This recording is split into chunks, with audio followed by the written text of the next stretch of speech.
उत्तम व्यवहारे जोडून या धन उत्तम व्यवहारे जोडून या धन उत्तम व्यवहारे जोडून या धन उत्तम व्यवहारे उदास विचारे वेच करी उदास विचारे वेच करी उत्तमाची गती तो एक पावेल उत्तमाची गती तो एक पावेल उत्तमाची गती तो एक पावेल उत्तमाची गती तो एक पावेल उत्तम भोगील जीवन उत्तम भोगील जीवखान उत्तम भोगील जीवखानी परोपकारिणी परनिंदा परोपकारिणी परोपकारिणी परनिंदा परसिया सदा बहिणी माया परसिया सदा बहिणी माया उत्तमाची गती तो एक पावेल उत्तमची गती तो एक पावेल उत्तमाची गती तो एक पावेल उत्तमची गती तो एक पावेल उत्तम भोगील जीवन उत्तम भोगील जीवखानी भूतदया गाई पशुचे पालन भूतदया गाई पशुचे पालन भूतदया गाई भूतदया गाई पशुचे पालन पशुचे पालन जीवन ताहिल्या जीवन वना माझी ताहिल्या जीवन वना माझी शांतमाची गती तो एक पावेल उत्तमची गती तो एक पावेल उत्तमाची गती तो एक पावेल उत्तमची गती तो एक पावेल भोगील जीवन उत्तम भोगील जीवखान उत्तम भोगील जीवखानी शांती रूपी नवे कोणाचा वाई शांती रूपे नोहे कोणाचा वाई शांती रूपी नवे कोणाचा वाई शांती रूपे नोहे कोणाचा वाई वाढवी महत्व बळीला वाढवे महत्व वडिला वाढवे महत्व वडिलाचे उत्तमाची गती तो एक पावेल उत्तमची गती तो एक पावेल उत्तमाची गती तो एक पावेल उत्तमची गती तो एक पावेल भोगील जीवन उत्तम भोगील जीवखान उत्तम भोगील जीवखान तुका म्हणे हे जी आश्रमाचे फळ हेची आश्रमाचे फळ हेची आश्रमाचे फळ हेची आश्रमाचे फळ बळ वैराग्याचे परमपद बळ वैराग्याचे परमपद बळ वैराग्याचे उत्तमाची गती तो एक पावेल उत्तमाची गती तो एक पावेल गती तो एक पावेल उत्तमाची गती तो एक पावेल उत्तम भोगील जीवन उत्तम भोगील जीवखानी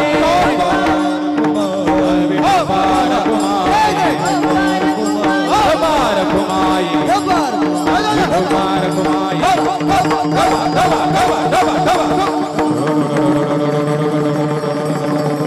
हात वरती घ्या, हातांच्या टाळ्या फक्त हात वरती घ्या, चांगले हात वरती घ्या. जो हात वरती घेणार नाही त्याला त्याच्या बायकोची शपथ. महाराज डोकं सोडून मागची मुंजे आहेत का सगळे? मारुती पुढचे मारुती हात वरती घ्या, मोठ्या प्रेमाने विठोबा.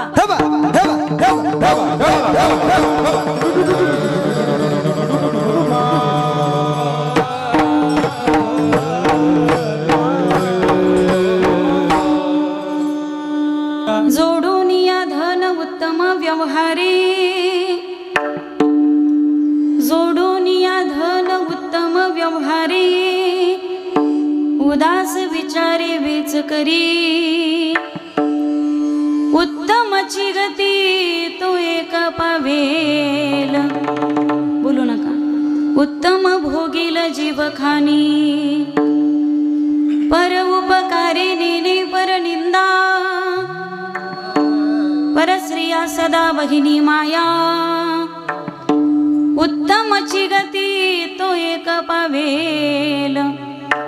उत्तम भोगील जीवखानी. खाली बसू दे त्यांना, मी सांगते नंतर माऊली, आता बसू दे.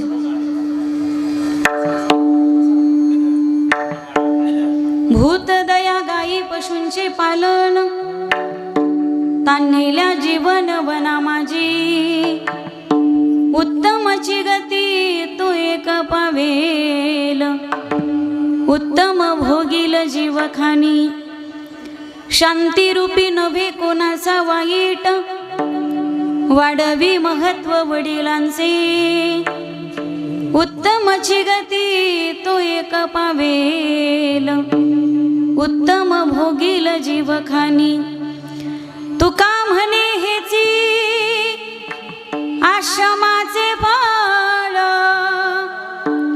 परमपद वड वैराग्याचे, उत्तमची गती तो एक पावेल, उत्तम भोगील जीवखानी, समचरण सरोजम सांद्रनीलांबुदाभं,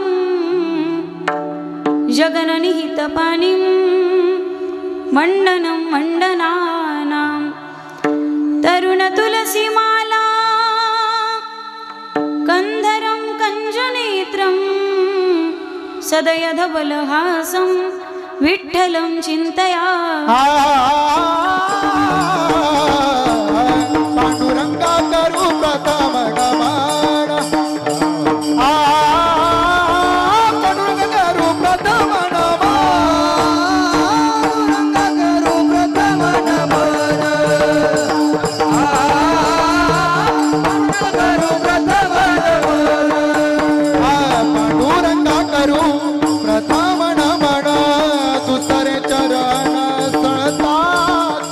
पांडुरंगा करू प्रथम नमन, दुसरे चरण पांडुरंगा करू प्रथम नमन, दुसरे चरण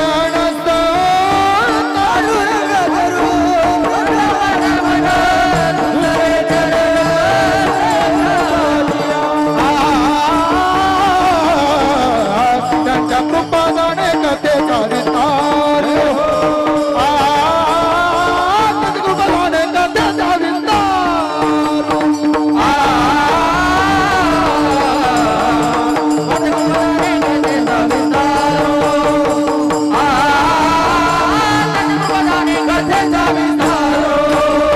पांडुरंगा करू प्रथम नमन, दुसरे चरण सळताचिया, त्यांच्या कृपाने कथेचा विस्तार, बाबाजी सद्गुरुदास गुरुंगा करू प्रथम नमन, दुसरे चरण सळताचिया, त्यांच्या कृपाने कथेचा विस्तार, बाबाजी सद्गुरुदास गुरुंगा। पांडुरंगा करू प्रथम नमन, दुसरे चरण संतांची या।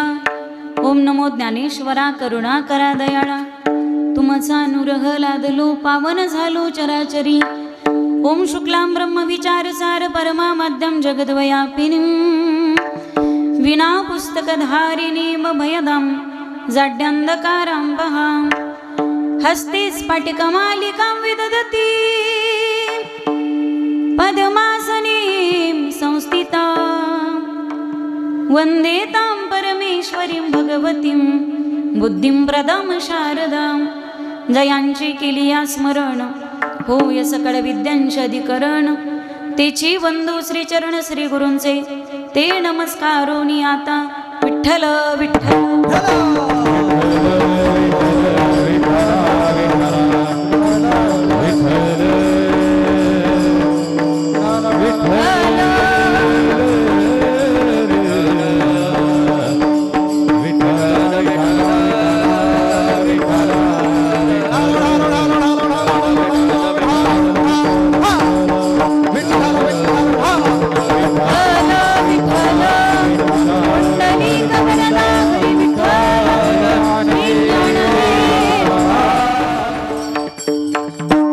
जोडून या धन उत्तम व्यवहारे, जोडून या धन उत्तम व्यवहारे, उदास विचारे वेच करी, उत्तमची गती तो एक पावेल, उत्तम भोगील जीवखानी। प्रस्तुत कीर्तन रूपी सेवेकरिता म्हणजेच निरूपणा करता निवडलेला भंग, महान भगवत भक्त संत सम्राट विश्ववंदे महाराष्ट्र भूषण देहूचे सुप्रसिद्ध साधू वैराग्याची मूर्तिमंत पुतळे, वारकरी संप्रदायाच्या कलशस्थानी असणारे परमार्थातील सर्वोच्च मानबिंदू पंचम पुरुषार्थ पंचम वेद निर्माते.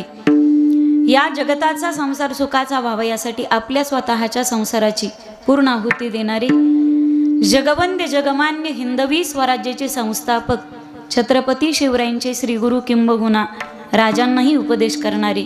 राजे, आमच्या हातामध्ये माळ आणि टाळ असणं हा आमचा परमार्थ आहे. आमच्या हातामध्ये माळ आणि टाळ असणं हा आमचा परमार्थ आहे. पण तुमच्या हातामध्ये ढाल आणि समशेर असणं हा तुमचा पराक्रम आणि परमार्थ आहे. असा उपदेश करणारे वैराग्यराग्रसिक संत शिरोमणी संत श्रेष्ठ देहू निवासी जगद्गुरु तुकोबाराय यांचा 6 चरणाचा नेहमीपेक्षा लांबलचक अभंग सेवेकरिता निवडलेला असून प्रस्तुत अभंगामध्ये जगद्गुरु तुकोबाराय जीवनाचा उद्धार कशाने होईल आणि प्रत्येक आश्रमामध्ये माणसाने काय करायचं, प्रत्येक आश्रमाला श्रेष्ठ करून घेण्याचा पर्याय किंबहुना उपाय प्रस्तुत अभंगामध्ये सांगितलेला आहे. जीवनाचा उद्धार कशाने होईल, उत्तमची गती तो एक पावेल. उत्तम गती कशाने पावता येईल, किंबहुना गृहस्थाश्रमी व्यक्तीने वर्तन कसं असावं, कोणकोणत्या गोष्टीचं पालन करावं. धन्य गृहस्थाश्रम हा, गृहस्थाश्रमाला सुद्धा धन्यता प्राप्त करता येऊ शकते. जगात सगळ्यात श्रेष्ठ जर आश्रम कोणता असेल तर लग्न करून गृहस्थाश्रमी होणं. म्हणजे संन्यासाला तुम्ही जर श्रेष्ठत्व देत असाल, संन्यासीच पाहिजे, महिलांनी कीर्तनच करायचं नाही. मला असं वाटतं की जो महिलांचं कीर्तन मान्य करत नाही, ज्यांना महिला मान्य नाही, त्यांनी महिलांच्या पोटी जन्माला सुद्धा येऊ नये, त्यांनी बाईच्या हातचं खाऊ पण नाही. सगळ्या आश्रमाला हा वाजवा ना तुम्ही टाळ्या मागच्या, वाजवा ना. सगळ्याला बाई लागती, फक्त कीर्तनाला बाई नको. मला त्याकडे जास्त फोकस करायचं नाही, पण सगळ्या आश्रमाला श्रेष्ठ करणारा गृहस्थाश्रमी. गृहस्थाश्रम नसेल तर ब्रह्मचारी जन्म घेणार नाही, गृहस्थाश्रम नसेल तर संन्यासाश्रमात जाता येणार नाही, गृहस्थाश्रमाशिवाय वानप्रस्थी सुद्धा जगू शकत नाही. संन्यासी जरी झाला पण 12 वाजता वरती तोंड करतो, खाणार काय, त्याला पोसणारा गृहस्थाश्रमी. म्हणून सगळ्या जगाला पोसणारा, सगळ्या आश्रमाला पोहोचणारा गृहस्थाश्रम किती श्रेष्ठ आहे. सगळ्या आश्रमात गृहस्थाश्रम श्रेष्ठ करता येऊ शकतो. पण तुकोबारायांनी अभंगात सांगितल्याप्रमाणे जर वर्तणूक असेल तर विठ्ठल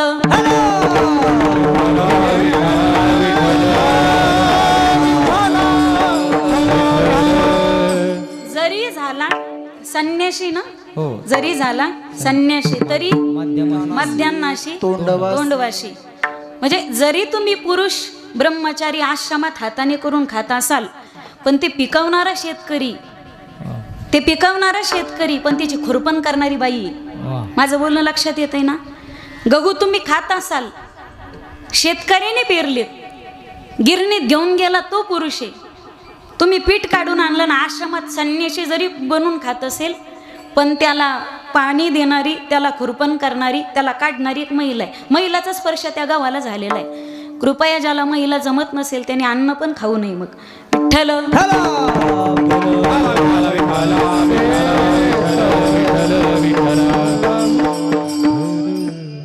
ज्यांच्या माध्यमातून आजची कीर्तनरूपी सेवा माझ्या वाट्याला आली, परमपवित्र असलेलं हे परभणी जिल्हा, जगात जर्मनी, भारतात परभणी, अत्यंत प्रभावती परभणी, जिथं वेदांताच्या बैठकी बसत होत्या, जिथं वेदांत पाणी भरतो अशी प्रभावती नगरी म्हणजे परभणी जिल्हा.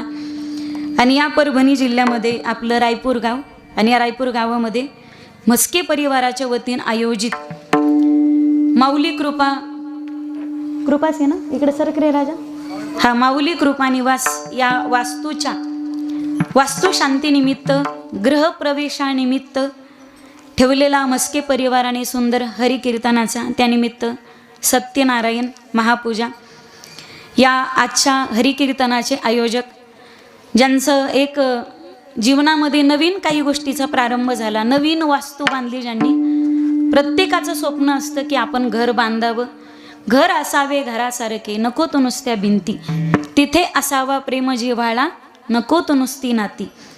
अत्यंत स्वतःच्या कष्ट ज्यांनी उगाळून त्या घराला लावले, अशी सुंदर माऊली कृपा वास्तू ज्यांनी उभारली, असे श्री परमार्थ स्नेही बाळासाहेब भाऊ रामकिसनरावजी म्हस्के, यांनी सुंदर वास्तू उभी केली आणि त्यानिमित्त ठेवलेले हे हरिकीर्तन. तशी परिस्थिती पाहिली तर बाळासाहेब भाऊंनी शून्यातून विश्व निर्माण केलं. याचे साक्षीदार तुम्ही सर्व ग्रामस्थ मंडळी आहात. एक छोटंसं दुकान पण त्यातून मोठासा व्यापार केला आणि त्या दुकानावरती प्रपंच. 2 एकर जमीन आणि त्यातली मराठवाड्याची शेतकऱ्याची जमीन आपले. म्हणजे आपल्या इकडे कोणताही साईड बिझनेस नसतो, किंबहुना आधुनिक तंत्रज्ञानाचा आधार घेऊन आपल्याकडे शेती केली जात नाही. पारंपरिक पद्धतीची असलेली शेती आणि दुकान. कष्टातून प्रपंच फुलवला आणि सुंदर असं माऊली कृपा निवास या नावाने त्यांनी वास्तू उभारली, ज्याला आत्तापर्यंत त्यांनी खूप कष्ट उगाळून लावले. त्यांचे दोन्ही भाऊ श्री अंगद भाऊ, सखाराम भाऊ, त्याचप्रमाणे त्यांच्या आई श्रीमती आईसाहेब सुमनबाई, आणि या वास्तूसाठी आणि त्यांच्या उभ्या आयुष्यासाठी ज्यांचे आशीर्वाद आहेत. असं म्हणतात की दोरी जळते पण दोरीचा पीळ जळत नाही. तसं मायबाप संपतात, त्यांचं आपल्यासाठीचं प्रेम आणि आशीर्वाद कधी संपत नाही. मायबाप गेले तरी आशीर्वाद देतात आणि मायबाप गेले तरी सुद्धा मागे फिरून पाहतात लेकरांकडे. कैलासवासी रामकिसन काका माणिकरावजी मस्के, खरं तर वडील नाहीत पण आज हे सगळं वैभव पाहिला. बाप हवा पाहिजे होता, वडील पाहिजे होते. जगाने कौतुक केलेलं वेगळं असतं, पण ज्यावेळी स्वतःचा बाप कौतुक करतो ना, त्यावेळी बापाच्या कौतुकाची थाप काही वेगळीच असते. म्हणजे आपण म्हणतो की पांग फिटला, तेव्हा पांग फिटला ज्यावेळी बाप पाठीवरती शाबासकी देतो. आम्ही घाईघाईत आलो म्हणे तर कीर्तनाचं काही नक्की नव्हतं, पण 2च दिवसात नियोजन झालं आणि मला काही गोष्टीचा कार्यक्रमाचा अनुभव नाही बरं का, पण केलं. अनुभव नाही याचा अर्थ आपण सगळ्या गोष्टीसाठी बापावरती अवलंबून असतो. ज्याचा बाप जिवंत आहे ना, त्या व्यक्तीला कोणता अनुभव घ्यायची गरजच नाही. प्रत्येक गोष्ट सांगण्यासाठी बाप असतो. चुकलं तर घरात चुकलं तर सांगायला सासू असावी आणि माणसाकडून चुकू नये याच्यासाठी प्रत्येक गोष्ट सांगायला बाप जिवंत असावा. विठ्ठल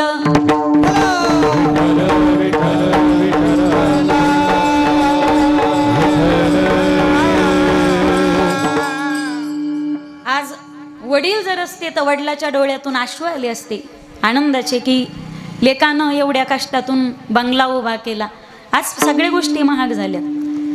लेकानं चांगला बंगला उभा केला आणि बंगला तर कोणी बांधीन पण कीर्तन कोणी ठेवीत नाही. पाप्याच्या दारात कधी ज्ञानोबा तुकोबाचा गजर होत नाही. पाप्याच्या दारात कधी टाळ वाजत नाही. पापी माणूस कधी कीर्तनाकडे वळत नाही. ते चाळाकडे वळण पण टाळाकडे वळत नाही. त्याच्या अंगात भाग्यवंत घरी भजन पूजन, भाग्यवंत घरी भजन पूजन, भाग्यवंत घरी भजन पूजन, भाग्यवंत भाग्यवंत घरी भजन पूजन, भाग्यवंत घरी भजन पूजन. त्याची वाट पाहे, त्याची वाट पाहे, भाग्यवंत घरी भजन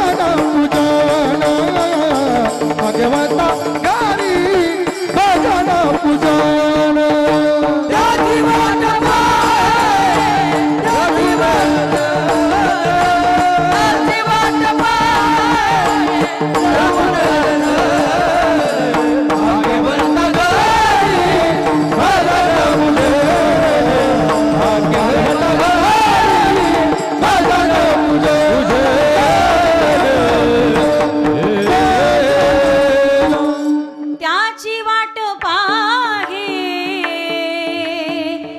रघुनंदन रघुनंदन,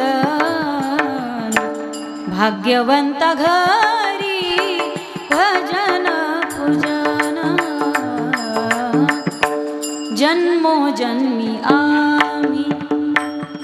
आवाज व्यवस्थित करा, भन नको आपल्याला. करण्या कमी करा, करण्यांचा आवाज कमी करा. बघू पुण्य केले तेव्हा या विठाले कृपा केली. कडकपणा थोडा कमी करा माऊलीचा. जन्मोजन्मी आम्ही तिळ तिळ पुण्य साचा पडे. परी हे बहुता जन्मी जोडे, नाम तुझे वाचेशी आतोडे, समागम घडे संताचा. कोणी म्हणेल की कीर्तनाचा आणि वास्तुशांतीचा संबंध काय? म्हणजे पूजा करत असताना कर्मकांड एवढं सूक्ष्म आहे. कर्म धर्म नव्हती चांग, कोणी अंगे पतन. थोडे थोडे कर्म सूक्ष्म राहतात. बऱ्याचदा आपण म्हणतो तर देवबाप्पा जरा शॉर्टकट घ्या बरं, ते शॉर्टकटने कटकट निर्माण होते कधी कधी. असं म्हणतात की वास्तुशांती झाली तर धूर सगळ्या घरात कोंडला पाहिजे, सगळ्याच्या डोळ्यातून पाणी निघलं पाहिजे, घरातल्या माणसाला ठसका लागेपर्यंत धूर कोंडला पाहिजे. पण आपल्याला सहन होत नाही. आपण म्हणतो ते धूर कमी करा कमी करा. जेवढा धूर जास्त कोंडतो तेवढी शांती घराची लवकर होते आणि दोष लवकर निघतो. कर्मकांड सूक्ष्म आहेत, चुका राहतात आणि त्या सगळ्या भरून काढायच्या असतील तर नामसंकीर्तन हे एकमेव जगातलं सर्वश्रेष्ठ साधन आहे.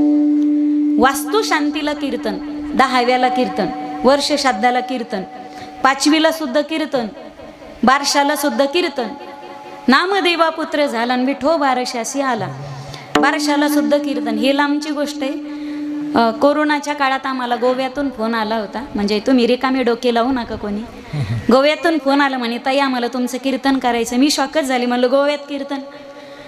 म्हटलं कारण काय कीर्तनाचं? म्हणजे गोव्यातले लोक अमृतच पिणार आहेत, गोव्यातले लोक अमृतच पिणार आहेत. आपले जाऊन तिकडं दिवे लावतात, ही चुकीची गोष्ट आहे.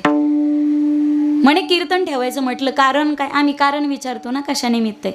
म्हणे ताई 15 वर्षाने आम्हाला देव पावला, पत्नीला दिवस गेलेत, डोहाळ जेवण करायचं, गर्भातल्या बालकाने कीर्तन ऐकावं म्हणून कीर्तन ठेवायचं. तुम्ही म्हणाल कशाला पुड्या सोडतात, कशाला गप्पा हाणतात? डोहाळ जेवणाला कुठं कीर्तन असतं का? डोहाळ जेवणाला कीर्तन नसतं असं कोण म्हटलं? जगातलं पहिलं डोहाळ जेवणाचं कीर्तन ही गादी ज्या नारदांची त्या नारदांनी केली. सत्वर उच्चार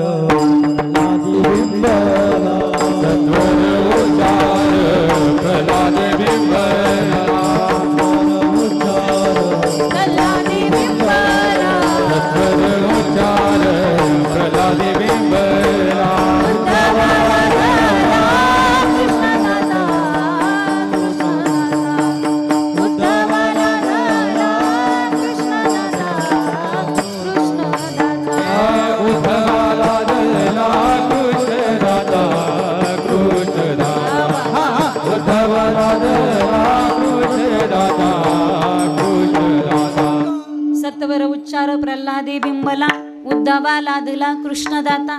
वारकऱ्याच्या घरात आनंद झाला तरी हरिकीर्तनच होतं, आणि वारकऱ्याच्या घरात दुःख झालं तरी सुद्धा ते दुःख हरिकीर्तनानेच जगासमोर जातं. विठ्ठल सुखा विठ्ठल दुखा, विठ्ठल सुखा विठ्ठल दुखा, विठ्ठल सुखा विठ्ठल दुखा, विठ्ठल सुखा विठ्ठल दुखा. मुखया मुखा विठ्ठल, मुखया मुखा विठ्ठल, मुखया मुखा विठ्ठल, मुखया मुखा विठ्ठल, मुखया मुखा विठ्ठल, मुखया मुखा विठ्ठल. विठ्ठल सुखा विठ्ठल दुखा,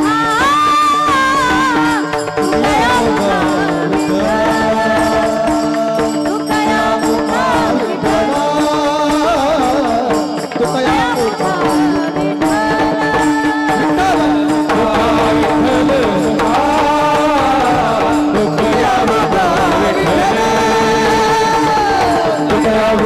विठ्ठल, मुखया मुखा विठ्ठल, मुखया मुखा विठ्ठल. विठ्ठल सुखा विठ्ठल दुखा तुकया मुखा विठ्ठल. आम्हाला आनंद झाला पांडुरंगा तरी कीर्तनच करू, आम्हाला दुःख झालं तरी सुद्धा कीर्तनच करू. तुम्ही माझ्यावर काही नाराज आहेत का? माझ्याकडे असं तुमल्यावनी कोण पाहून राहिले? असं पाहू नका. तुमच्या लेकीसारखी आहे मी. लेक माहेरात आली तर बाप तोंड पाडून बसवतो का? तुम्हाला लेकी आहेत का? सारे मारुती रायच बसले पुढं. असं काही नाही ना. जरा फ्रेश हसा. Smile please, smile please. हसा राव. एका दिवशी छातीत चमकून बसकून मरून जातात, मग हसायचंही राहून जातं, सगळंच राहून जातं. लगेच रिटर्न बंद करायचं. दादा मला आवाज येतोय. विठ्ठल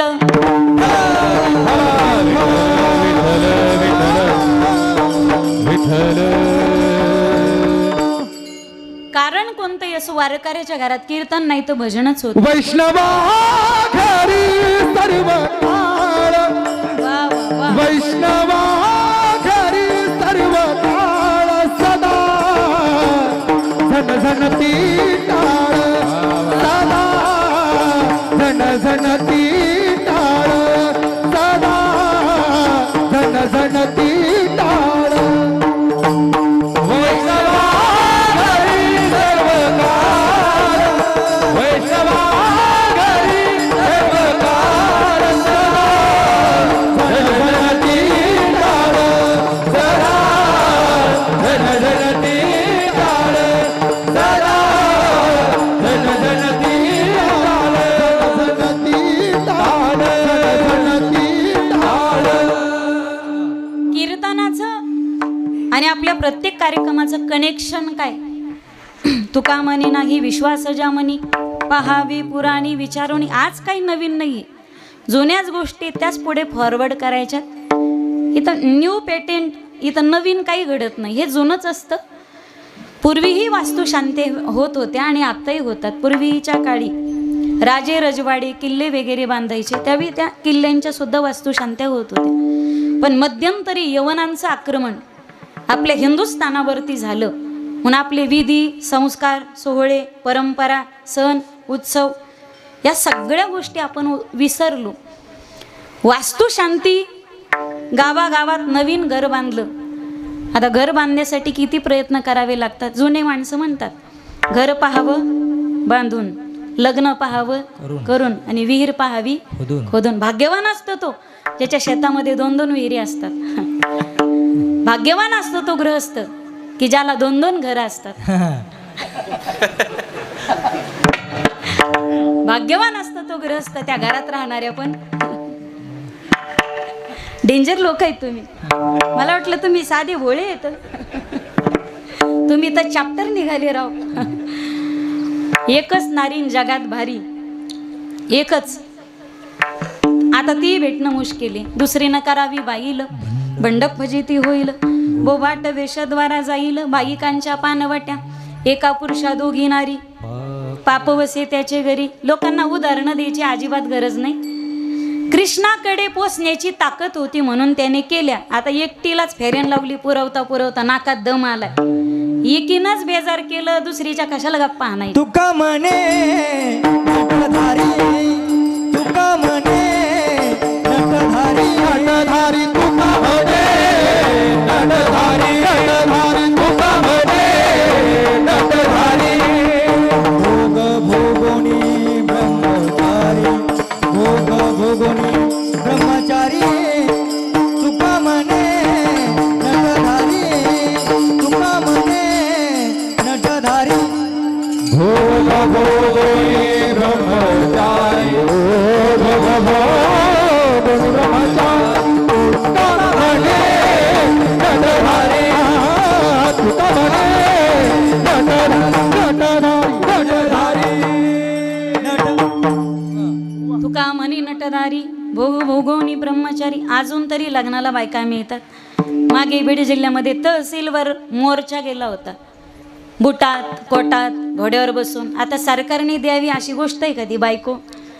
अजून भेटतात. अजून तरी बरं, येणाऱ्या 5 ते 10 वर्षाच्या काळामध्ये भयानक परिस्थिती होणार आहे. सगळ्या महाराष्ट्राची नाही, उभ्या जगाची. अजून तरी लग्नासाठी मुली मिळतात.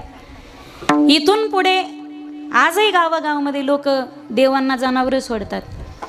येणाऱ्या 5-10 वर्षाच्या काळामध्ये गावागावात चित्र दिसेल तुम्हाला. आमचे थोरले चिरंजीव मसोबाला दान करण्यात येत आहेत. भाविकांनी महाप्रसादाचा, आपण काहीच म्हणलो नाही रे बाबा. साधू झोपडीत घुसत आहेत. सारे भगवेच भगवे, सारे मारुती, सारे मुंजेच मुंजे दिसतील तुम्हाला गाव. आणि घातक ठरणार आहेत बरं का जगाला. हे घातक ठरणार आहे जगाला. तो कोबराचं प्रमाण लागू होतं ना. बहु अवघड आहे कन्या बेटी.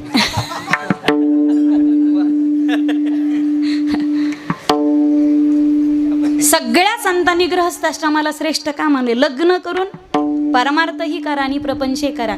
ब्रह्मचारी राहून जर पाय घसरत असेल तर लग्न केलेलं चांगलं आहे की वाईट आहे? विठ्ठल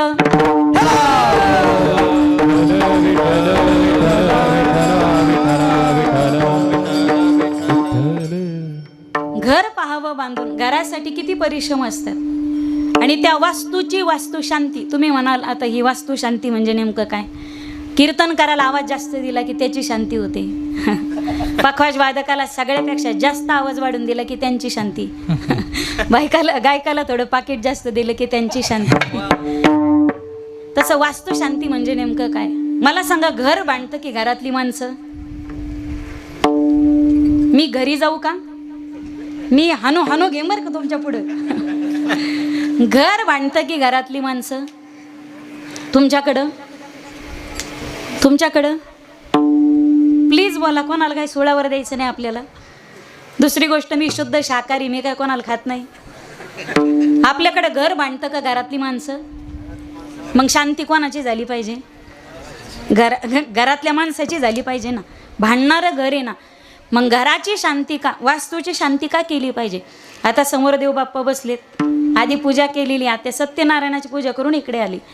शास्त्रामध्ये जे दोष सांगितलेत, भूदोष, भूतादी दोष आणि भूनिवारण दोष, या 3 प्रकारचे दोष सांगितलेत. त्या सगळ्या दोषांचं निवारण वास्तुशांतीच्या संकल्पात आणि पूजेमध्ये होतं. विठ्ठल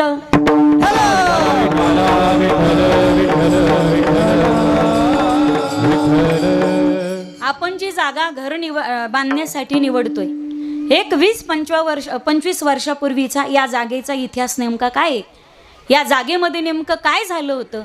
ही जागा पवित्र आहे की अपवित्र आहे? म्हणजे पूर्वीच्या काळी काय, एक 20-25 वर्षाच्या आधी गावागावात सुलभ शौचालय नव्हते, म्हणून बहिर्देशाला लोक बाहेर जात होते. ही जागा हगणदारीची जागा तर नव्हती ना आपल्या मराठवाड्याच्या भाषेत. ह्या जागेवर लोक बहिर्देशाला तर जात नव्हते ना. गावाजवळ ही जागा, इथं मसन वाटत नव्हता ना, इथं लोक पुरलेलं तर नाहीत ना, इथं लोक जाळलेलं तर नाहीत ना, इथं एखादा पिशाच्च भटकत तर नाही ना. जागा वास्तू उभारण्यासाठी जागा अत्यंत महत्त्वाची असते. जागा फार महत्त्वाची. भूमीचे मार्दव सांगे कुंभाची लवलव. भगवत भक्त अपवित्र जागेत जन्म घेत नाहीत.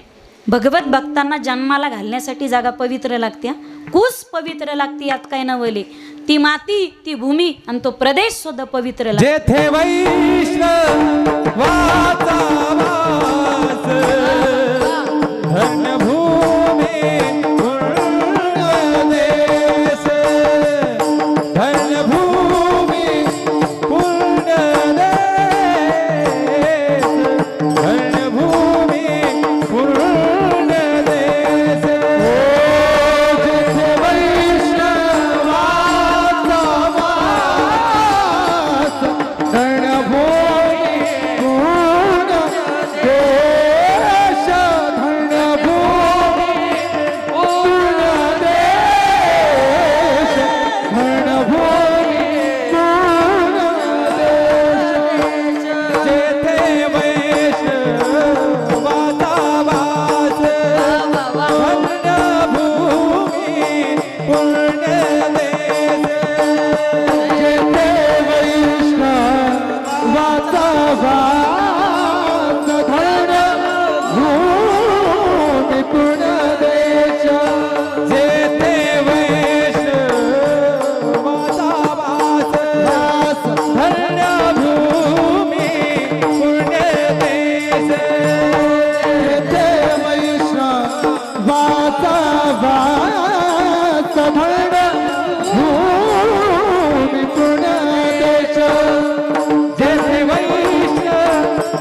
भरतखंडी नरदेह प्राप्ती हे तो परमभाग्याची संपत्ती. पवित्र जागेत भगवत भक्त जन्मास येतो. कुळ पवित्र लागतं, जागा सुद्धा पवित्र लागते. अपवित्र जागी घर जर बांधलं तर त्याचे परिणाम भोगावे लागतात. जागा सुद्धा पवित्र लागते. रामायणात प्रसंग आहे, ज्यावेळी वनवासातून माता सीता, वैदेही, जानकी, लखनजी, रामप्रभू चालतात. तापस बेस विशेष उदासी 14 बरस राम वनवासी. रामप्रभू ज्यावेळी तापस वेश म्हणजे तपस्व्याचा वेश घेतला, वनवास भोगताय 14 वर्षाचा. रामप्रभू पुढे, मध्यभागी सीता माता, पाठीमागे लखनजी. चालत असताना दोघांच्या मनामध्ये विकल्प आला. सीता माता म्हणते, काय मला याची गरज होती? हे पाऊल कधी महालाच्या बाहेर पडलं नाही. माझ्या पायात फुलाशिवाय मी पाय ठेवला नाही, पायघडीशिवाय कुठं पाय ठेवला नाही. विदेही जनक राजाची मी कन्या आहे, एका चक्रवर्ती सम्राट दशरथाची मी सुनी आणि एका राजाची मी पत्नी, भावी राजाची मी बायको आहे. एवढी सुकुमार असताना, एवढा अधिकार असताना वनवास दिला होता नवऱ्याला, मला याची काय गरज होती का? हा विकल्प आला सीता मातेच्या मनात. नवऱ्याला वनवास दिला, मला याची काय गरज होती? लखनजीच्या मनात विकल्प आला, वनवास दिला होता भावाला, आपल्याला याची काही गरजच नव्हती ना. आपली बायको सोडून लग्न झालेलं होतं. हल्ली लोक बायकोचा सल्ला घेतल्याशिवाय काहीच करत नाही. आपण तिला विचारलं सुद्धा नाही मी जातोय म्हणून. काही गरज होती का? दोघांच्या मनात शंका आली, विकल्प आला थोडासा. मत्सर जागा झाला. पुढे गेल्यानंतर दोघं रडू लागले. सीता माता रडत होती, लखनजी एकीकडे रडताय. रामप्रभू हातबल झाले, दोघं एकाच वेळी रडताय. झालंय काय नेमकं? सीते, तुला आईची आठवण येते का? सीते, तुला तुझ्या बाबांची आठवण येते का? नाही प्रभू. लखन, तू रडतोयस, तुला अयोध्येची आठवण येते काय? नाही प्रभू. दोघ जण क्षमा मागू लागले. अरे तुम्ही क्षमा का मागताय? त्यावेळी दोघांनी सांगितलं, क्षमा करा प्रभू, पण काही क्षणापूर्वी आमच्या डोक्यामध्ये जरा वाईट विचार आला होता मनात. सीता मातेने सांगितलं, माझ्या मनात विचार आला की वनवास तुम्हाला, मला काय याची गरज होती? लखनजीने सांगितलं, मलाही विचार आला, वनवास तुम्हाला होता, अयोध्या सोडून मला काय याची गरज होती? त्यावेळी रामप्रभू सांगतात, सीता आणि लखन, चूक तुमची नाही. ज्या जागेतून आपण आलो त्या जागेची चूक होती. ती वास्तू अपवित्र होती. कारण आपण ज्या जागेतून आलो पूर्वी, याच मातीमध्ये, याच जागेमध्ये दोघा सख्या भावाचं, जुळ्या भावाचं युद्ध झालं होतं. कोणते जुळे भाऊ? सुंद आणि उपसुंद. यांनी ब्रह्मदेवाची घनघोर तपश्चर्या केली. म्हणजे सगळे राक्षस तप करायचे, ब्रह्मदेव प्रसन्न व्हायचे आणि काही वर मागितला का देऊन टाकायचे. नंतर बेजार भगवान विष्णू व्हायचे. ब्रह्मदेवाचा एकच दणका होता, ब्रह्मच्या ते तपश्चर्या केली, वर मागितलं का ते देऊन टाक, वर मागितला की देऊन टाक, वर मागितला की देऊन टाक. यांनी तपश्चर्या केली आणि अमर होण्याचं वरदान मागितलं. म्हणजे सगळे राक्षस एकच मागत होते, आम्हाला वरदान एकच, आम्हाला अमर करा, आम्हाला आयुष्य भरपूर द्या. म्हणे आम्हाला अमर करा. ब्रह्मदेव म्हणे मीच अमर नाही, तुम्हाला कसं करू? मग म्हणे आमचा मृत्यू हा एकमेकाच्या हातून व्हावा, म्हणजे आमच्या मनात जर आलं तरच आमचा मृत्यू व्हावा. आणि सुंद आणि उपसुंद एकमेकावर इतकं प्रेम करत होते की त्यांना वाटत होतं आपण एकमेकांच्या विषयी वाईट विचार करणार नाही, वैरत्वच निर्माण होणार नाही, त्यामुळे हाणामाऱ्या होणार नाहीत. हाणामाऱ्या होणार नाही, मरायचा प्रश्नच नाही. आपण अजरामर आणि अजय आहोत, अजात शत्रू झालो आपण. विश्वात आपल्याला शत्रूच नाही कोणी. आणि आनंदाच्या भरात ज्यावेळी मदिरा पिले, म्हणजे मदिरा हे पेय राक्षसाचं आहे बरं का, माझं बोलणं कळतंय तुम्हाला? मदिरा हे पेय राक्षसाचं आहे. आणि तेव्हापासून सगळ्या अवलादी पितात पा, दैत्याच्या अवलादी पित असतात. म्हणजे त्याला दसरा कळत नाही. 9 दिवस पाणी सुद्धा पित नाही येळभर, आणि दसऱ्याच्या दिवशी एवढं खराब पितं. आरतीच्या टायमाला दुसऱ्याची चप्पल घालून चालत तरी सुधीत नसतंय. 9 दिवस लोक इतकं मारिते जीवाला. असं काही नाही की उपाश राहिलं म्हणजे देव भेटतो. उपाशी राहून जर देव भेटला असता तर सगळ्या जगातल्या भिकाऱ्यांना देव प्रसन्न झाला असता ना. काही खातच नाहीत बा, काहीच खात नाहीत. काही लोक चप्पल घालायची सोडीत आहेत. सोडायची तर बिडी सोडा, सोडायची तर पुडी सोडा, सोडायच्या तर गावात काड्या करणं सोडा. गावात काड्या करणं हे एक व्यसनच आहे. चप्पल सोडणं हा उपवासात बसत नाही. सोडायची तर वेगळ्या गोष्टी सोडा ना. चपलीचा ना उपवासाचा काय, ज्याने जीवनाला काहीतरी फायदा झाला पाहिजे.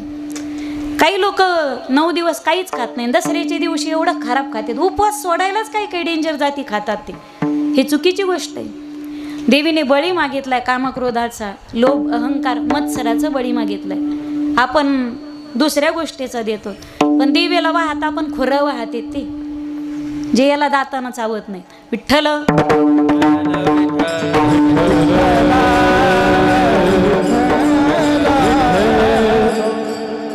मदिरा पिले आणि भान हरपले. इंद्राला चिंता पडली, जर आपल्या अमरावतीवर जर याने आक्रमण केलं तर, म्हणजे स्वर्गावर जर आक्रमण केलं तर काय करायचं. त्यावेळी यांच्यात भांडणं लागावीत आणि त्रैलोक्यावर यांनी विजय प्राप्त करायच्या आत हे एकमेकात कलह होऊन मारावेत. तिलोत्तमा नावाची अप्सरा निर्माण केली. ज्यावेळी तिलोत्तमा नावाची दासी आली, ती अप्सरा आली, त्याच्या रूपाने इतके मोहित झाले. हा म्हणू लागला आलेली तुझी वहिनी, सुंद म्हणू लागला. उपसंद म्हणे ग बस, ती माझी बायको आहे, तुझी वहिनी. दोघात लागले भांडणं लागले आणि एकमेकात भांडणं लागत असताना एकमेकांचा वध दोघांनी करून टाकला. भांडणात दोघं मिले, कारण होतं फक्त बाई. हे भल्यांचं वाटोळं झालं बरं का. आयुष्यभर सांभाळलं, पण आई मरायच्या टायमाला बुवाचे पाय घसरले, कारण बाई. विठ्ठल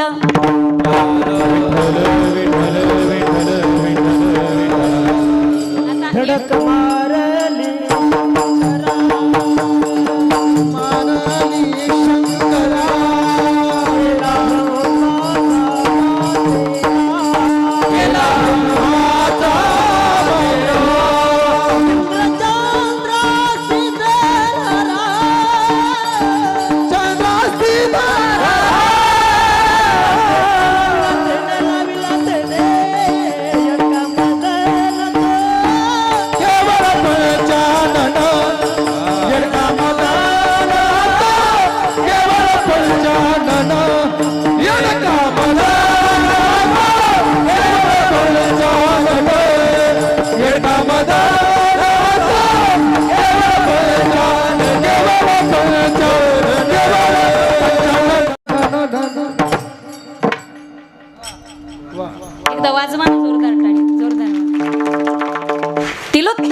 नावाची अप्सरा निर्माण केली आणि सुंद आणि उपसुंद भाऊ भांडणं करून मेले. ज्या भूमीत रक्तपात झाला, भावाने एकमेकांना मारलं, अशी ती भूमी रक्त तिथं सांडलं. एकमेकातल्या द्वेषाने भाऊ मेले, म्हणून त्या भूमीत ते संस्कार रुजलेले आहेत. वैदेही लखन, हा तुमची चूक नाही. ज्या भूमीतून आपण आलो तिथं भाऊ 2 राक्षस मेलेले, त्या भूमीत दोष राहिला म्हणून तुम्हाला तिथं वाईट विचार सुचले. हे भूमीची किती ताकद असते. अपवित्र जर गोष्ट त्या ठिकाणी घडलेली असेल, ज्यावेळी आपल्या भागवतामध्ये विषय येतो, धुंदुककारी ज्या घरामध्ये पुरला होता, गोकर्णाला साक्षात्कार झाला, विविध स्वरूपामध्ये येऊ लागला. ज्यावेळी त्याच्या उद्धारार्थ भागवत कथा केली, त्यावेळी तो जीवात्मा मुक्त झाला. म्हणजे हे तुम्ही मानो अथवा न मानो, भूत प्रेत लोक मानत नाहीत, पण रामकथा लिहिणाऱ्याला भूत दिसलं होतं. गोस्वामी तुलसीदासजी यांना भूत प्रसन्न झालं आणि मग मारुतीराय कसे भेटतील ते सांगितलं. म्हणजे रामायणकाराला जर भूत दिसू शकतं, भागवतामध्ये गोकर्ण महाराजांना पिशाच्य दिसलं. पळे भूतबाधा माऊली सांगतात बेनेत येते. काही लोक भूत मान्य करत नाहीत, ते म्हणतात भूत नसतात. आता भूतांना भूत दिसतीलच कसे? पंगत झाली का? मग मोकळ्या मनाने हसा ना जरा. जिरलं पाहिजे की नाही घरून खाऊन आलेलं. विठ्ठल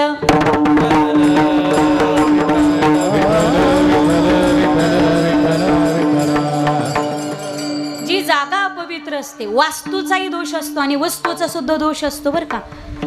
पांडवाच्या कुळामध्ये परीक्षितीला सर्पदंश होईल हा शाप देण्यास कारणीभूत फक्त वस्तू होती एक. तुम्ही वस्तूला सामान्य समजू नका. वास्तू ही लुबाडलेली नसावी आणि वस्तू सुद्धा लुबाडलेली नसावी. वस्तू जर लुबाडलेली असेल तर काय होतं, त्याच्यातून पांडव सुद्धा सुटले नाही. जरासंधाचा वध झाला. ज्यावेळी भीमाला परमात्मा सांगत होते, भीमा तू मुकुट घेऊ नकोस, पण भीमाला राजमुकुट आवडला सोन्याचा. भीम तो घेऊन आला आणि राजकोषागारामध्ये ज्यावेळी ठेवला तो वस्तू संग्रहालयामध्ये. आणि या पांडवांचा नातू परीक्षिती ज्यावेळी अभिमन्यूचा पुत्र मोठा झाला, राज्याभिषेक झाला आणि एक दिवस मृगया करण्यासाठी जाऊ लागला राजा, त्यावेळी राजाला पूर्वजांचं कोषागार पाहण्याची इच्छा झाली. भागवत कथा सगळ्यांना माहिती आहे, मला थोडासा उल्लेख करायचा.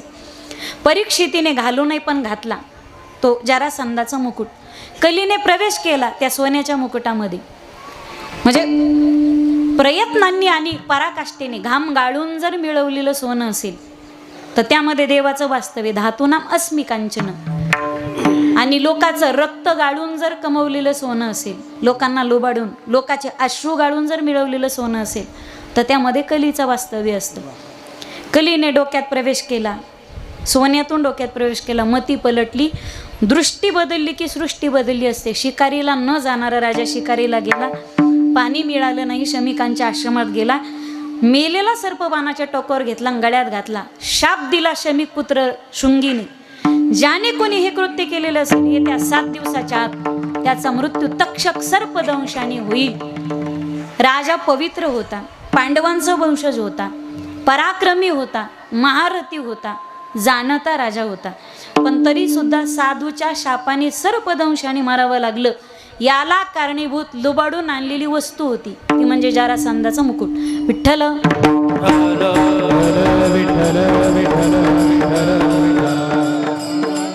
वास्तू दोष याच हा वा वा तो व्यवसाय वा वा महादेवराव सुरांचा वा. याला प्रामाणिक बुवा म्हणतात. बरं वाजवा ना टाळी एकदा. आता जुनी पिढी गेली, आता पुढच्या पिढीमध्ये अशा अभ्यास थोडा का होईना, फुलना फुलाची पाकळी आपलं असणं गरजेचं आहे. गावागावात जर धर्म टिकला पाहिजे असं वाटत असेल. 16व्या वर्षी माऊली ज्ञानोबाऱ्यांनी जी ज्ञानेश्वरी दिसली, मला असं वाटतं की ज्यांचं वर्ष 16वं आहे त्यांनी त्या वर्षी तरी 16वा वाढदिवस करताना 7 दिवस ज्ञानेश्वरीचं पारायण केलंच पाहिजे. हाच खरा वाढदिवस आमचा साजरा होईल. विठ्ठल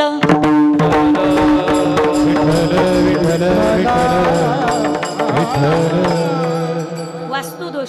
ज्यावेळी आपण वास्तूचं पूजन करतो, भूमिपूजन, मला सांगा तुमच्या शरीराला जर कोणी नख मारले तर तुम्हाला वेदना होतात की नाही? होतात ना. त्याच्यातून रक्त निघतं की नाही? वाईट वाटतं माणसाला. भूमिपूजन होत असताना त्या जमिनीवरती आपण फावडं मारतो, कुदाळ मारतो. ज्यावेळी भूमिपूजन करतो तिचं शास्त्राची माता गीता आहे, धर्माची माता गोमाता आहे, भक्तीची माता पार्वती माता, ज्ञानाची माता सरस्वती माता, तुम्हाला मला सगळ्याला जन्म देणारी माता, जननी आपली जन्म देणारी माता. आणि तुम्ही आम्ही जिच्यावरती वास्तव्य करतो, आपल्या राहायला स्वतःच्या पोटात जागा देणारी, सगळ्यांना धारण करणारी ती धरणी माता, ही आईच आहे बरं का. कराग्रे वसते लक्ष्मी, करमध्ये सरस्वती, करमूल्ये तू गोविंदम, प्रभाते कर दर्शनम. ती धरणी माता म्हणजे आपली आई. सकाळी पाऊल टेकायच्या आत आपण तिचं दर्शन करतो. आई मला क्षमा कर, मी तुला तुडवणारी म्हणून जर तिची क्षमा मागतो आपण, तर तिच्यावरती आपण बुलडोजर चालवताना, तिला खड्डे करताना, ज्यावेळी घराचं फाउंडेशन तयार करतो त्यावेळी तिचे लचके तोडत नाहीत का आपण? त्यावेळी तिला किती वेदना होतात. म्हणून त्या धरणी मातेची क्षमा मागत असताना वास्तुशांतीच्या पूजेमध्ये पहिली क्षमा जर मागितली जात असेल कोणाची, तर ती भूमिपूजनाच्या आणि वास्तुशांतीच्या पूजेमध्ये पहिली क्षमा मागितली जाते ती धरणी मातेची. विठ्ठल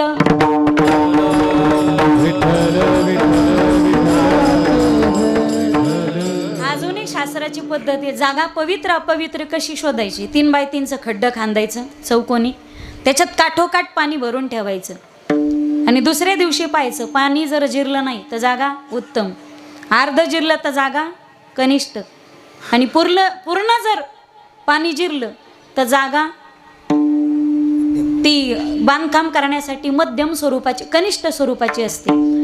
जिरलंच नाही तर उत्तम, मध्यम राहिलं तर मध्यम, आणि पाणी पूर्ण जिरलं तर कनिष्ठ. म्हणजे शक्यतो असं होत नाही, पाणी थोडं का होईना, अर्ध का होईना, शक्यतो आता जमिनीत पाणी पूर्ण जिरतंच.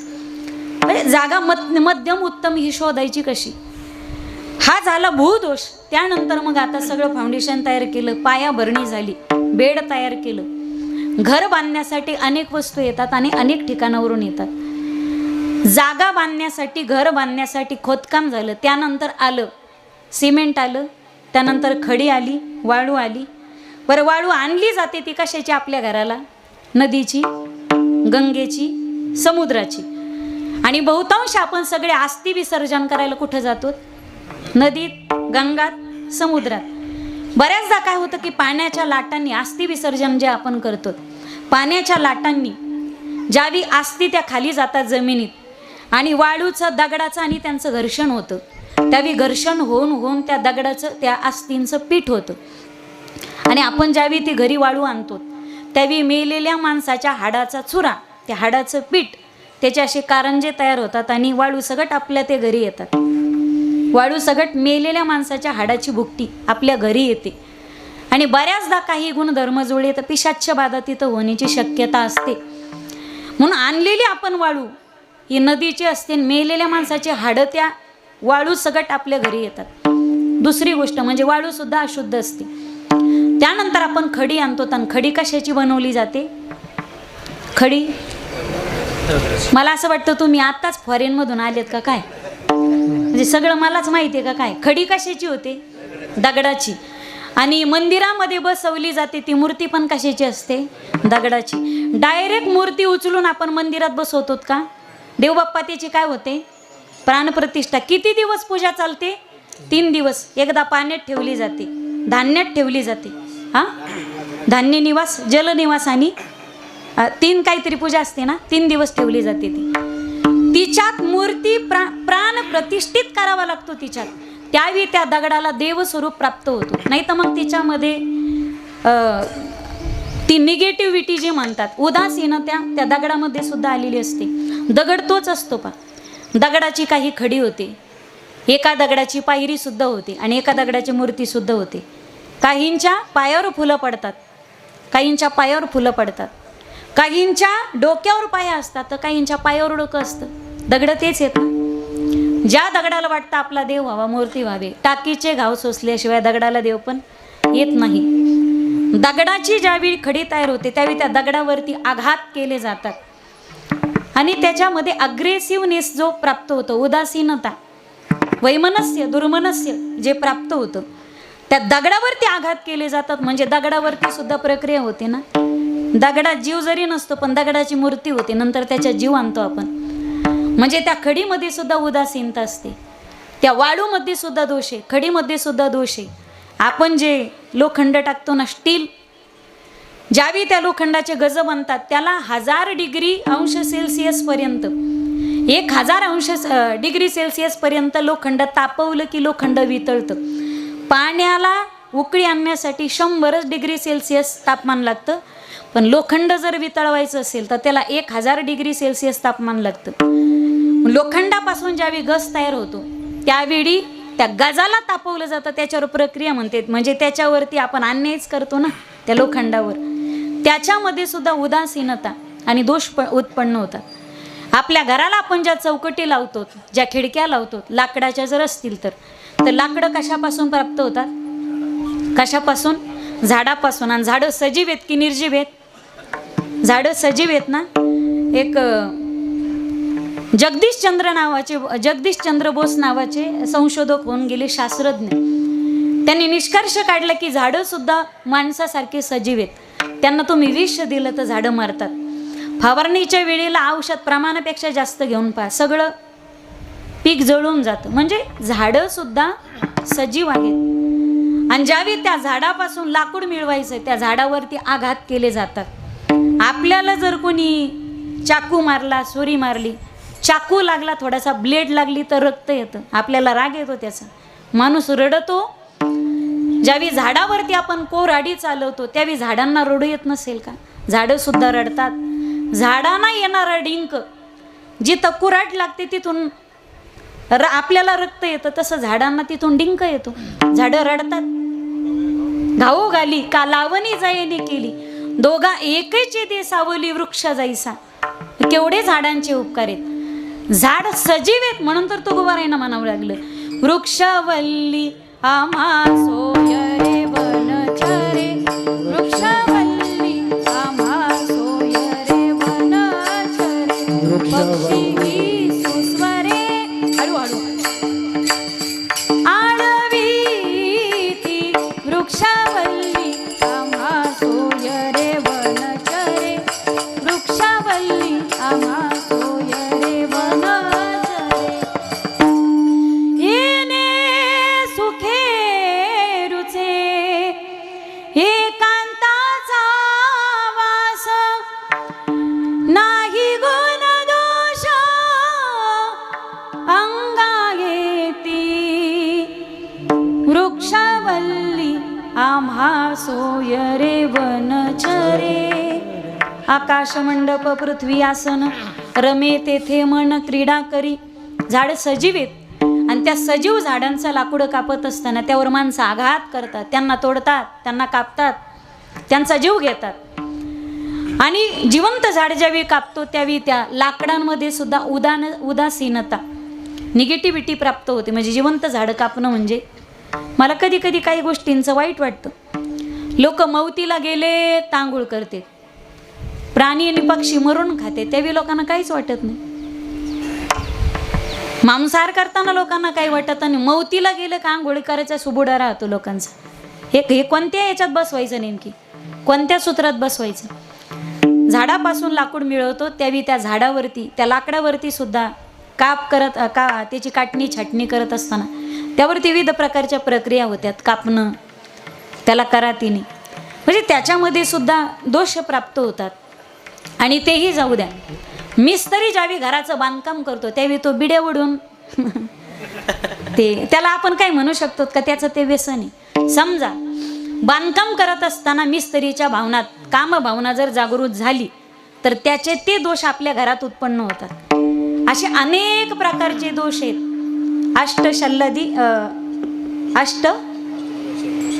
हे जे 8 दोष सांगितले, या 8 दोषांचं निवारण सगळं वास्तुशांतीच्या या पूजेमध्ये होतं सगळ्यात. त्यात मला वाटतं ते 9 फोटो मांडले जातात ना, 18 पूजा असतात. आमची वास्तुशांती झाली ना म्हणून, पण जरा घाईच झाली म्हणून कोणाला बोलवता आलं नाही बरं का. म्हणजे अजून कामच चालू आहे.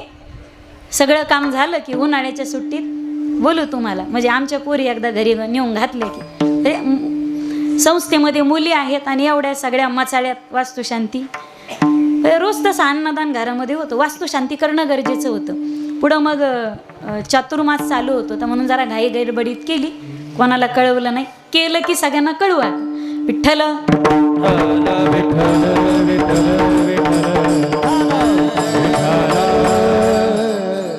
अष्टशल्य मेदिनी दोष जे म्हणतात ते वास्तुशांतीच्या पूजेमध्ये घातले जातात. मातृका मंडल, पितृका मंडल, रुद्रमंडल असे अनेक मंडलं त्याच्यामध्ये असतात. त्या सगळ्या पूजा मांडल्या जातात. आम्ही कुठं गेलो की लोक वास्तुशांतीला म्हणतात. म्हणजे ते आवाजात काही करण्या केल्या का चालू तुम्ही, त्या कमी करा, थोड्या कमी करा. ते कर्कश आवाज आहे तुम्हाला. ते मला बोलताना चांगलं वाटलं पाहिजे, फक्त एवढं. ते त्याला आवाज नाही गेला तरी जमतो. ते बसतानाच ऐकणारे पुढं बसत असतात. मग ज्यांना फक्त विनोदाचे फवारे लागतात ते मागून पाहतात वातावरण कसं आहे. जमलं तर ऐकायचं, नाही तर बिड्या वाढायला, पुड्या खायला, थुकून यायला, पाय मोकळे करून यायला, गडी मोकळा. विठ्ठल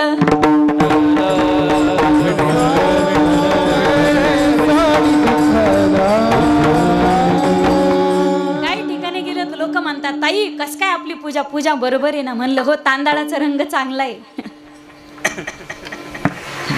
तांदळाचा कलर चांगला आहे. आता त्यातला आम्हाला काही कळतं का, पूजेतला आपल्याला काही कळत नसतं. त्यासाठी एक विशिष्ट असतात, ते म्हणजे भूदेव, ते म्हणजे देवबाप्पा, ते म्हणजे गुरुजी, ते म्हणजे ब्राह्मण देवता. आपल्याकडे आजही पाय पडू देवा कल्याण असो. म्हणजे देवबाप्पा दुरून जरी चालले तर आपण म्हणतो पाय लागू देवा, दुरून म्हणतात ते कल्याण असो. इकडं ते पैठण भागातली मी ना, इकडं काय म्हणतात आशीर्वाद. हा, आमच्याकडे पैठणला म्हणजे दक्षिण काशीची पोरगी आहे मी, त्या भागामध्ये कल्याणमस्तु, कल्याण असो असं दुरून आशीर्वाद देतात. त्या सगळ्या दोषांचं निवारण या वास्तुशांतीच्या पूजेमध्ये केलं जातं. तुम्ही म्हणताल काय राव घातलं आपण, वास्तुशांत्या आपल्यालाच दिल्या. ब्राह्मण कधी वास्तुशांत्या घालतात का? ते सुद्धा घालतात, पण ते घरच्या घरी घालतात. बरोबर आहे देव बाप्पा. आता सगळे बोली जा बर का. म्हणजे लोक आम्हाला म्हणतात तुम्ही आमच्या वास्तुशांतीचं कीर्तन. महाराज लोक वास्तुशांत्या घालतात का? आता महाराज लोक माणसंच आहेत ना, ते सगळंच करतात, पण आमच्या काही गोष्टी उघड असतात, काही गोष्टी अंधार, म्हणजे काही गोष्टी डिक्लेअर करत नाही. महाराज लोक पंक्ती घालतात का? आम्हाला पंक्ती घालावं लागतात. आमच्या गावाकडं गावात सप्ताह असतं तर लोक म्हणतात की महाराज तुमची पंगत या दिवशी घातली पाहिजे. आणि आपलं जे काही धन आहे त्यातला आपल्या कमाईचा 10वा हिस्सा, म्हणजे 1000तले 100 रुपये, 10 रुपये, 100तले 10 रुपये हे धर्मकार्यासाठी खर्च झालेच पाहिजेत. ती दानाची सुद्धा शुद्धी असते. आणि नाही दान धर्म केला तर मग धाऱ्या वाट येतं आणि मोरी वाट जातं. का? दवाखान्याची भरती करावं लागते. विठ्ठल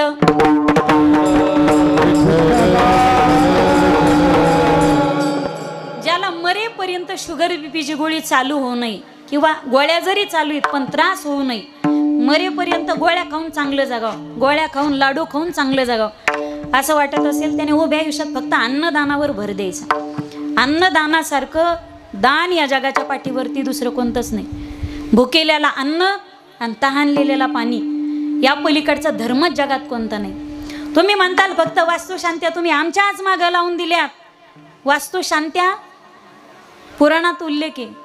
ज्यावेळी भगवान शिवजीला राहायला घर नव्हतं, पार्वती हट्ट करू लागली, त्यावेळी भगवान शिवजीचे जे मित्र आहेत यक्षराज कुबेर यांनी सुवर्णाची नगरी, सोन्यानी बांधलेली नगरी, कोटी घरे जेथ काशा आणि तांब्याची, शुद्ध कांचनाची सप्तकोटी इथपर्यंतच अशी जिथं घरं बांधलेली होते, सुवर्णाची ती नगरी, अशी सुंदर असलेली सुवर्णाची नगरी, लंकानंतर झाली ती, अशी सुंदर असलेली ती सुवर्णाची नगरी कुबेराने, यक्षराज कुबेराने आपल्या मालकाला आणि मित्राला दिली. आता घर बांधलंय सुंदर, पण त्याच्यात डायरेक्ट राहायला जाता येत नाही ना. हां, आपण हिंदुस्थानीत, आपण काय पाकिस्तानी आहेत का? त्या कर्नाटकामध्ये त्या गृहप्रवेशाला घर घुसणी म्हणतात. कर्नाटकच्या बाउंड्रीवर, मराठवाड्यामध्ये लातूर जिल्हा. आपल्याकडे गृहप्रवेश, वास्तुशांती. घर बांधलेलं आहे तिच्यामध्ये लगेचच प्रवेश करता येत नाही, मग त्या वास्तूची शांती झाली पाहिजे. म्हणजे आपल्या घरामध्ये एक वास्तव्य करणारा जो वास्तुपुरुष असतो, मग जुने माणसं काय म्हणतात की घरामध्ये माणसाने सकारात्मक बोलायचं, नाहीतर मग काही लोक नकारात्मक बोलतात. इतकं तुम्ही बेजार केलं, आता घेतो फाशी मी. त्या घरातला वास्तू शांती म्हणतो अस्तु अस्तु, तो सदैव आशीर्वाद देत असतो, अस्तु अस्तु अस्तु. म्हणून त्याने अस्तु अस्तु म्हटलं. पूर्वी कोप भवन बांधायची पा, नवरा बायकोने भांडणं जरी करायचे असतील तर ते घरात करायचे नसतात. काय एकूण एकाला भांडायचं, घराच्या बाहेर यायचं, काय भांडायचं तर भांडायचं, युती करूनच घरात जायचं. हे घरामध्ये आपण नकारात्मक गोष्टी बोलायच्या, मी मरण, मग मी असं होईन तसं होईन. तो असतो असतो म्हणून तो वास्तुपुरुष आशीर्वाद देत असतो. ज्यावेळी भगवान शिवजीने वास्तुशांती करायला घेतली, म्हणे ब्राह्मण कोण बोलवायचा वास्तुशांती करायला, त्यावेळी वेद ज्यांच्या मुखातून प्रगट झाले, भगवान परमात्मा झोपेत घोरण्यातून वेद प्रगट झाले. ज्यांना दिले ते म्हणजे पहिले ब्राह्मण, म्हणजे मी हानो घेऊ का तुमच्या पुढं? ज्यांनी ही सृष्टी निर्माण केली, जगत निर्माण केलं, ते म्हणजे सृष्टीचं सृजन करणारा विधाता ब्रह्मदेव. ब्रह्मदेवाला सांगितलं की महादेवाच्या घराची वास्तुशांती तुम्हाला यावं लागत आहे. ते म्हणे आता दाढी पिकली, केस पिकले, दात पडले, आता आपल्या तोंडातून रस्व दीर्घ बिघडत येत, आता थोडासा दम जातो, आणि याच्यामध्ये मंत्रामध्ये रस्व दीर्घाला तुमच्या उच्चाराला फार मोठी किंमत आहे, म्हणून मंत्र चळे थोडा तरी मंत्रात किती ताकद आहे. भार्याम रक्षतु भैरवी, मंत्र चुकला, भार्याम भक्षतु भैरवी. म्हणजे तुम्हाला सगळ्यांना कल्पना आहे त्याची. म्हणे आता वयाने बी काही आपल्याला जमणार नाही, आपलं पोरगं घेऊन जा. हे जे कोण बापलेख कीर्तनकार असतात ना, माझा विरोध आहे बरं का त्यांना. बापलेख कीर्तनकार, माया आणि पोरगी कीर्तनकार, हे लोक दुसऱ्याची तारीखच बसू देत नाहीत कुठं. म्हणजे कोणी असताल तर कृपया मला क्षमा करा बरं का, पण बाप लेख पोरगन बाप जर कीर्तनकार असेल तर माझा त्याला विरोध आहे. म्हणजे बाप नसेल तर पोराची, पोरगा नसेल तर बापाची, दुसऱ्याचा मेळच लागू देत नाही ते. आणि तोपर्यंत माझा विरोध आहे, जोपर्यंत माझी पोरगी कीर्तनकार होत नाही तोपर्यंत. विठ्ठल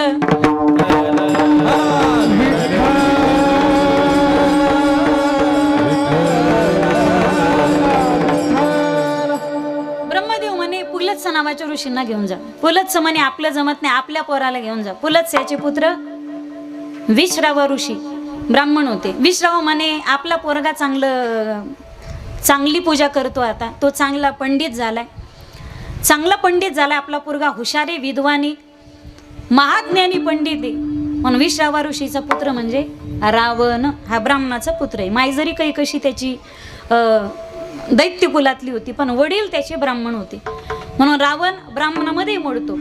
दशग्रंथी पंडित होता, म्हणजे रावणाने सीता पळवली. हे एवढं वाईट जर बाजूला काढलं तर रावण दशग्रंथी पंडित होता. रावण महादेवाचा भक्त होता. पण आपल्या संप्रदायामध्ये तुमच्या अभ्यासाला नाही, तुमच्या वागणुकीला किंमत आहे. एक अभंग तुमच्या कमी पाठ असेल, एक प्रमाण तुम्हाला कमी देता आलं हरकत नाही, एक ओवी तुम्हाला कमी आली हरकत नाही, तुमचं पाठांतर कमी असेल हरकत नाही, पण वागणुकीच्या बाबतीत मात्र वारकरी संप्रदाय हायगाई करत नाही. इथं 100% शुद्ध आचरणाचाच माणूस लागतो आणि टिकतो, तरच समाज त्याच्या नतमस्तक होतो. विठ्ठल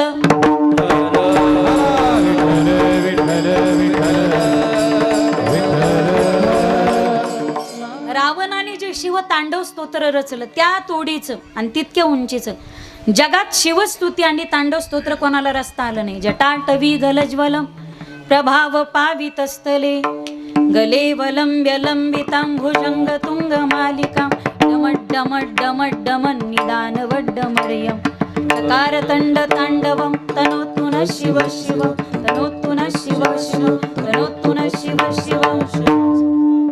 या उंचीचं तांडव स्तोत्र जगात कोणाला रचता आलं नाही. त्याने मस्तक कापलं होतं, शिरा ताणल्या त्याचा विना केला तंतूचा, आणि तो वाजून त्याने भगवान शिवजीची भक्ती केली. म्हणजे शिवभक्त मोठा होता तो, पण तरी सुद्धा आचरणाने घसरला, समाजाच्या नजरेतून पडला. याला कारणीभूत फक्त वागणूक असते माणसाची. रावण ज्यावेळी वास्तुशांतीसाठी बोलवला, काय मंत्रोच्चार केला या रावणाने, भगवान भोलेनाथ असे प्रसन्न झाले. आता हे भोळं दैवतच आहे. देवाच्या बाबतीत भोळा शब्द येतो त्यावेळी अर्थ वेगळा असतो, आणि बायका नवऱ्याच्या बाबतीत भोळा शब्द वापरतात तिथं अर्थ वेगळा असतो. देवाच्या बाबतीत जर भोळा शब्द आला तर चतुर असा वापरणे त्याचा अर्थ, आणि नवऱ्याच्या बाबतीत जर भोळा आला तर त्याचा अर्थ असा होतो मूर्ख. त्यांना म्हणता येत नाही म्हणून त्या म्हणतात की माझे पती फार भोळे आहेत, माझा नवरा फार भोळा महादेव. तो किती भोळा आहे त्याची त्यालाच माहिती, तो भोळा आहे का त्याच्या अंगात चाळ आहे त्याची त्यालाच माहिती असतं. विठ्ठल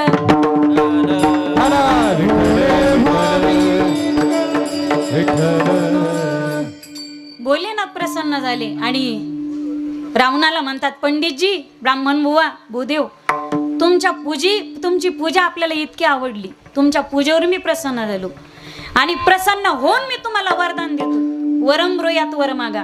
पार्वती म्हणी, नाथ स्वामी असं करू नका, तुम्हाला लयतेचं गायन आवडलं तर 2 नोटा जास्त वाढून द्या, पण असा वर देऊ नका, असं करू नका.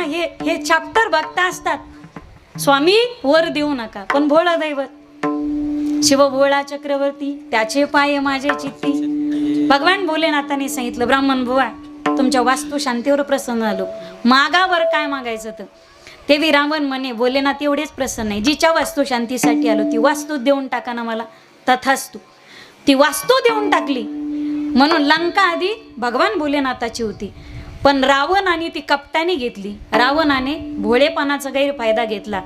रावणाची ती झाली म्हणून ती लंकेश्वराची लंका. लंका होती कोणाची? महादेवाची. झाली कोणाची? म्हणून घर बांधावं कसं माणसाने? दुसऱ्यांना लुबाडून नाही, स्वतःच्या प्रयत्नांनी. दुसऱ्याच्या संपत्तीवर ज्याचा डोळा आहे, दुसऱ्याचं घर जर माणूस लुबाडून घेत असेल तर त्याला शास्त्रामध्ये आयते बिळावर नागोबा म्हणतात. आयते बिळावर दुसऱ्याचं घर हडप करण्याचा जर प्रयत्न करत असेल तर त्याला सर्प म्हणतात, त्याला दैत्य म्हणतात. वारुळ बांधतो कोण? मुंग्या. पण घुसखोरी कोण करतं? साप. म्हणजे आयते बिळावर नागोबा दुसऱ्याचं घर हडपण्याचा प्रयत्न करतो तो साप. लंका होती भगवान देवादेव महादेवांची, हडप केली रावणाने, म्हणून दुसऱ्याचं गड हडपण्याचा प्रयत्न करतो तो कोणी? राक्षस म्हणजे तो लंकेश्वर रावण. भगवान भोलेनाथ म्हणे माझ्या भोळेपणाचा फायदा घेतला, दुसऱ्याचं घर लुबाडून घेऊन राहतो, नाही हनुमंत होईना तुझं घर जाळीन. ज्या दिवशी लंका जाळली त्या दिवशी देहूत फटाके फुटले. जाळीयली लंका धन धन मने तुका, धन धन मने तुका, धन धन मने तुका. जाळीये लंका धन धन मने तुका, धन धन मने तुका, धन धन मने तुका. जाळीयली लंका, धन धन मने तुका, धन धन मने तुका, धन धन मने तुका. लंका धन धन मने तुका, धन धन मने तुका. धन धन मने तुका, धन धन मने तुका, धन धन मने तुका. लंका जाळली कोणी? लंका जाळली कोणी? हा, तुमच्या कॉलेजमध्ये होता का तू? मग हनुमंतराय तरी म्हणा. हनुमान जणू काय तुम्ही क्लासमेट होती एकमेकासंग. लंका जाळली कोणी? हनुमंतरायने. हनुमंतराय अवतार कोणाचा आहे? 11वा रुद्र. हनुमंतरायाचा अवतार म्हणजे महादेवाचा अवतार म्हणजे हनुमंतराय. आणि हडप केली कोणाची? नाही मारुतीहून तुझी लंका जाळी, तणाव बदलून ठेव. मारुतीहून लंका जाळी. लंका जाळाली का? याचं कारण असं आहे, लंका सोन्याची होती पण मिळवली अनितीने. लंकेमध्ये सोनं भरपूर होतं पण संस्कृती नव्हती म्हणून लंका जाळाली. द्वारका सोन्याची होती, सोनं भरपूर होतं पण द्वारकेमध्ये संस्कृती राहिली नाही म्हणून द्वारका बुडाली. अनितीचं जर धन असेल, नीतिमत्तेने तुम्ही कमवा. कोणी उठू नका, तुम्हाला काय मोड फुटणार नाही आणि एवढा येणार बी नाही. तेव्हा आता हाय तिथं बसा, रिकामा टेन्शन घेऊ नका. भिजलेले कपडे पण वळणार आहेत नंतर. विठ्ठल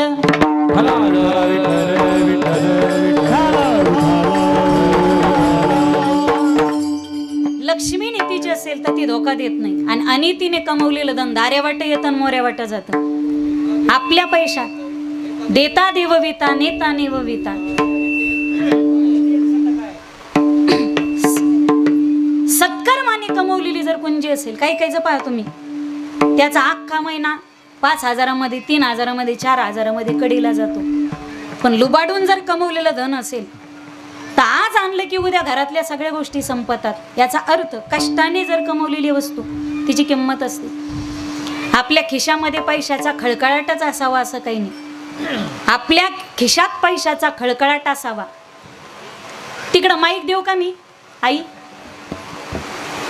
निदान त्याचा आवाज येतो, मी तरी आवाज करू नका. बोलन तिला तिच्या शेजारणीची शपथ याला. आपल्या खिशात पैशाचा खळखळाट असावा पण त्या खळखळाटामागे कोणाच्या 1 रुपयाचा सुद्धा तळतळाट नसावा. लक्ष्मी नीतीची असावी. दिवसभर एवढे चांगले जागा की रात्री सुखाने झोपाली पाहिजे. तारुण्यात एवढे चांगले जागा म्हातारपण आनंदात गेले पाहिजे. आणि उभ्या आयुष्यामध्ये नाही पंढरपूरची वारी जमली हरकत नाही, नाही आळंदीची वारी जमली हरकत नाही. उभ्या आयुष्यात इतके चांगले जगा, वागा, बोला की पुढचा जन्म आपल्याला याच महाराष्ट्रामध्ये ज्ञानोबा तुकोबाच्या मराठवाड्यामध्ये भेटला पाहिजे. इतकं आयुष्य चांगलं जगायचं. धन कमवायला हरकत नाही. तर जगात ढिगानं श्रीमंत पडलेले, दगड उचलला तिथं श्रीमंत लोक दिसतात. श्रीमंत येतात रावणासारखे, लोक त्यांना ध्यानात ठेवत नाही. मला कधी कधी काही गोष्टींचं वाईट वाटतं. श्रीमंत गृहस्थ होऊन गेले पा या भारताच्या नावावर आणि गोरगरिबांसाठी त्यांनी 7 कॅन्सरची हॉस्पिटल दान केली. श्रीमंत अनेक येतात पण लक्षात तेच राहतात जे गोरगरिबांना मदत करतात. राष्ट्रपती अनेक होऊन गेले पण आजही नाव घेत असताना भारतरत्न डॉक्टर हे या भारताचे भूतपूर्व राष्ट्रपती मिसाईल मॅन ज्यांना म्हणतात APJ अब्दुल कलाम ज्यावेळी गेलते त्यावेळी बांधावरचा शेतकरी सुद्धा रडत होता. बाबा का रडताय? तुम्हाला माहितीये का APJ अब्दुल कलाम साहेब कोण होते? तो म्हणे नाही माहीत राव, पण लोक म्हणत होते माणूस चांगला होता. कल्पना चावला अंतराळात गेल त्या 9 महिने 9 दिवस. त्यावेळी शेताच्या बांधावर, बाजू नका म्हणू, सरकी खुरपणारी ऊस खुरपणारी महिला पण म्हणत होती, बाई ती सुनीता वर गेली, ती आली का ग खाली? सुनीता कोण होती कोणालाच माहिती नव्हतं. पण कर्म तुम्ही चांगलं केलं, तुम्ही लोकांच्या भवितव्यासाठी आणि भल्यासाठी जर काही कर्म केलं तर समाज त्या गोष्टीने तुम्हाला आठवणीत ठेवतो. माणूस मरून जातो, माणसाचं नाव सुद्धा पुरून जातं, माणसाचं नावही पुसून जातं. माणूस मरतो, माणूस जळतो, पण जिवंत राहतं ते माणसाने केलेलं चांगलं कर्म आणि माणसाने केलेली इतरांना मदत. परिस्थिती संपत्ती आणि दया, जेत जेत संपत्ती आणि दया, दोन्ही वसती आली एकेची ठाया, ते ते ते ते जाण धनंजय विभूती माझी.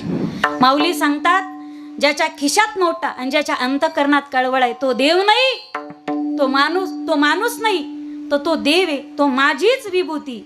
ज्याच्या खिशात नोटा आणि ज्याच्या अंतकरणात कळवळ आहे. वैष्णव जन तो तेने काही जे पीड़ा पराई जाने रे, पर दुखे उपकार करे तोय, पर दुखे छत्रीवाणी धरा, छत्रीवाणी उपकार करे तोय, मन अभिमान ना आने रे. वैष्णव जन तो तेने कहिए पीर पराई जाने रे. वैष्णव जन तो तेने कहिए पीर पराई जाने रे. जगात श्रीमंत भरपूर लोक श्रीमंताला लक्षात ठेवत नाही, तुमचं कर्म तुम्हाला जिवंत ठेवतं. कमावतात सगळे, त्या कमावण्याला अर्थ नाही, तुम्ही कमवताय कोणत्या मार्गाने. देवाने गीतेमध्ये फक्त सात्विक दानाचीच व्याख्या सांगितली, तद्दानम सात्विकम स्मृतम. पण द्यायचंय ते मिळवायचंय कसं हे ज्यांनी सांगितलं ते ज्ञानोबराया. आणि दोघांचं वैशिष्ट्य आहे, सात्विक दान द्यायचं कसं हे जो सांगतोय त्याचा जन्म झाला उत्तर प्रदेशमध्ये, UP मध्ये. पण द्यायचंय ते आधी मिळवायचंय कसं, मिळवलेलं सुद्धा सात्विक पद्धतीने आणि चांगल्या वाटानेच मिळवलं पाहिजे. मिळवलेला धन, मिळवलेली संपत्ती तो सात्विक मार्गाने आणि नीतिमत्तेची पाहिजे. मिळवायचंय ते, दान करायचंय ते आधी मिळवायचं कसं हे ज्यांनी सांगितलं ते ज्ञानोबराय. यांचा जन्म महाराष्ट्रातला आहे आणि माऊली ज्ञानोबराय. दान द्यायचंय ते आधी मिळवायचं कसं हे सांगतात. जगद्गुरु तुकोबाराय सुद्धा त्या संत मालिकेतले. खरं तर ही वारकरी संप्रदायाची इमारत ज्यांच्या समर्पणावरती उभी राहिली ते विठ्ठल पंत आणि आईसाहेब रुक्मिणी, पण पाया ज्यांनी घातलं ते माऊली ज्ञानोबराय. बाळासाहेब भाऊ, तुमची इमारत माऊलीच्या कृपेची, यात काय नवले. संत इमारत माऊलीच्या कृपेने उभी राहिली. संत कृपा झाली, इमारत पळाली. ज्ञान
ज्ञानदेवी रचिला पाया, उभारिले देवालया. जनार्दन एकनाथ खांब दिदला भागवत वारकरी संप्रदायाच्या इमारतीचा कळस तुकोबर आहे. तुका झाडाचे कळस आणि त्याच्यावरती फडकणारी ध्वजा म्हणजे श्री शक्ती आहे.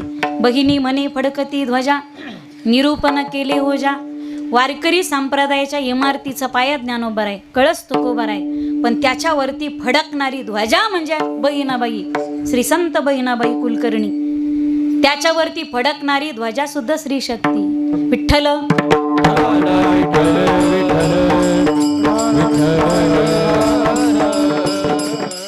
वारकरी संप्रदायाची इमारत माऊलीच्या कृपेने आज बाळासाहेबांनी आपल्या इमारतीचं नाव सुद्धा ठेवलं बरं का, माऊली कृपा निवास. आणि नाव फार चांगलं ठेवलं वास्तूचं, माऊली कृपा निवास.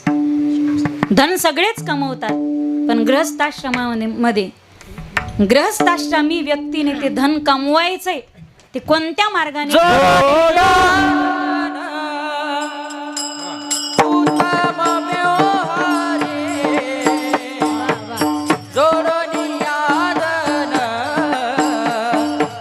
उत्तम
मोकळ्या वाजवा, लगेच थांबते.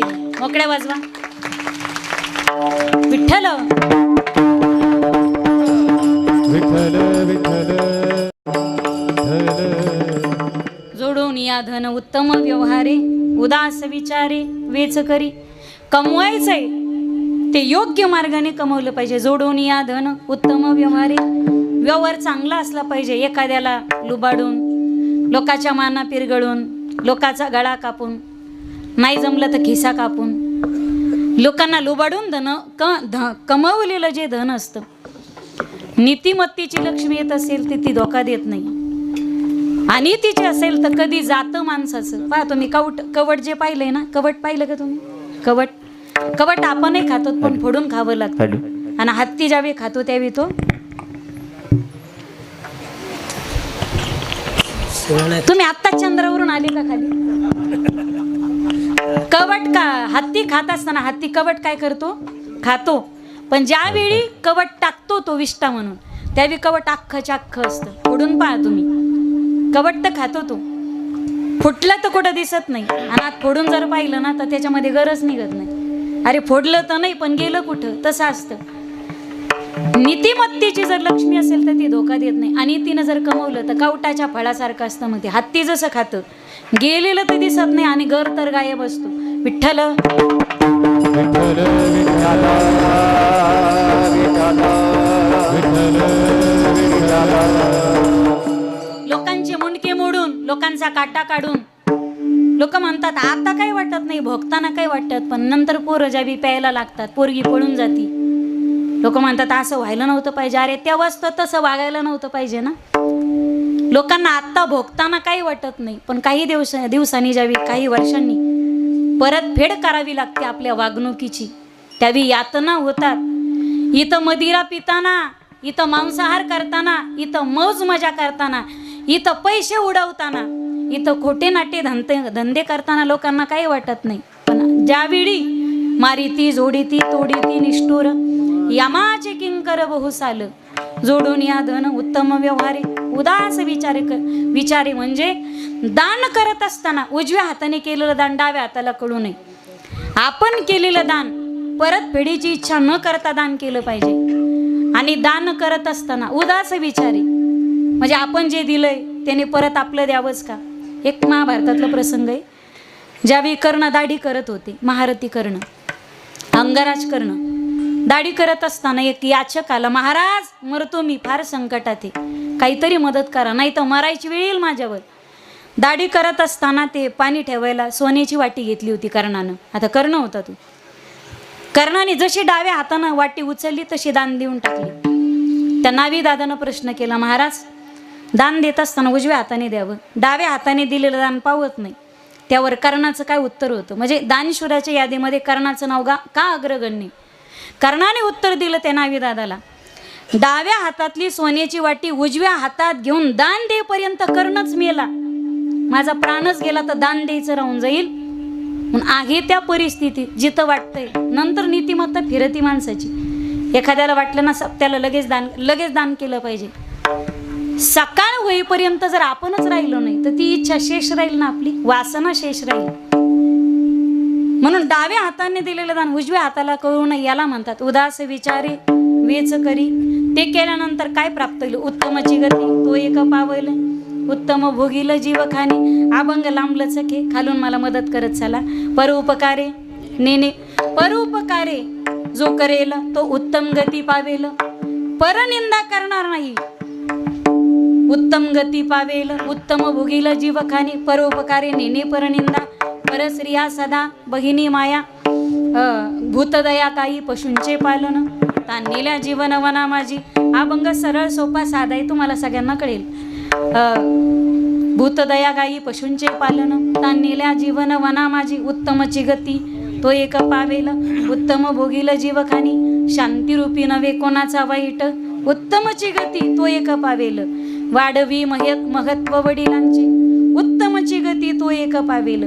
कुळात असा मुलगा जन्माला यावा ज्याने बापाचं नाव पुसून आपली ओळख निर्माण करावी. म्हणजे बापाचं नाव पुसावं म्हणते मी, बापाच्या नावाला कलंक लागावा असा पोट्टा कोणाच्याच पोटी जन्माला येऊ नये. पुरे एकची माया पुत्र पोटी, हरी स्मरता उद्धरे कुळी कुटी, धन्य वंश जन्मला भगीरथ, गंगा अनुनी पूर्वज केले मुक्त. वाढवी महत्व वडिलांची, प्रत्येकाच्या कुळामध्ये असा मुलगा जन्माला यावा. आज आपली प्रत्येकाची ओळख काय, जेवढे तरुण मंडळी बसले, आज आपली प्रत्येकाची ओळख अशी, अमक्याचा मुलगा, अमक्याची मुलगी, तमकेची सून, तमकेची बायको. पण माय बापाच्या कष्टाने एक दिवस आपल्या नशिबाला असा यावा की गावागावात आणि अख्ख्या तालुक्यात आपल्या नावाने आपल्या बापाची ओळख निर्माण व्हावी.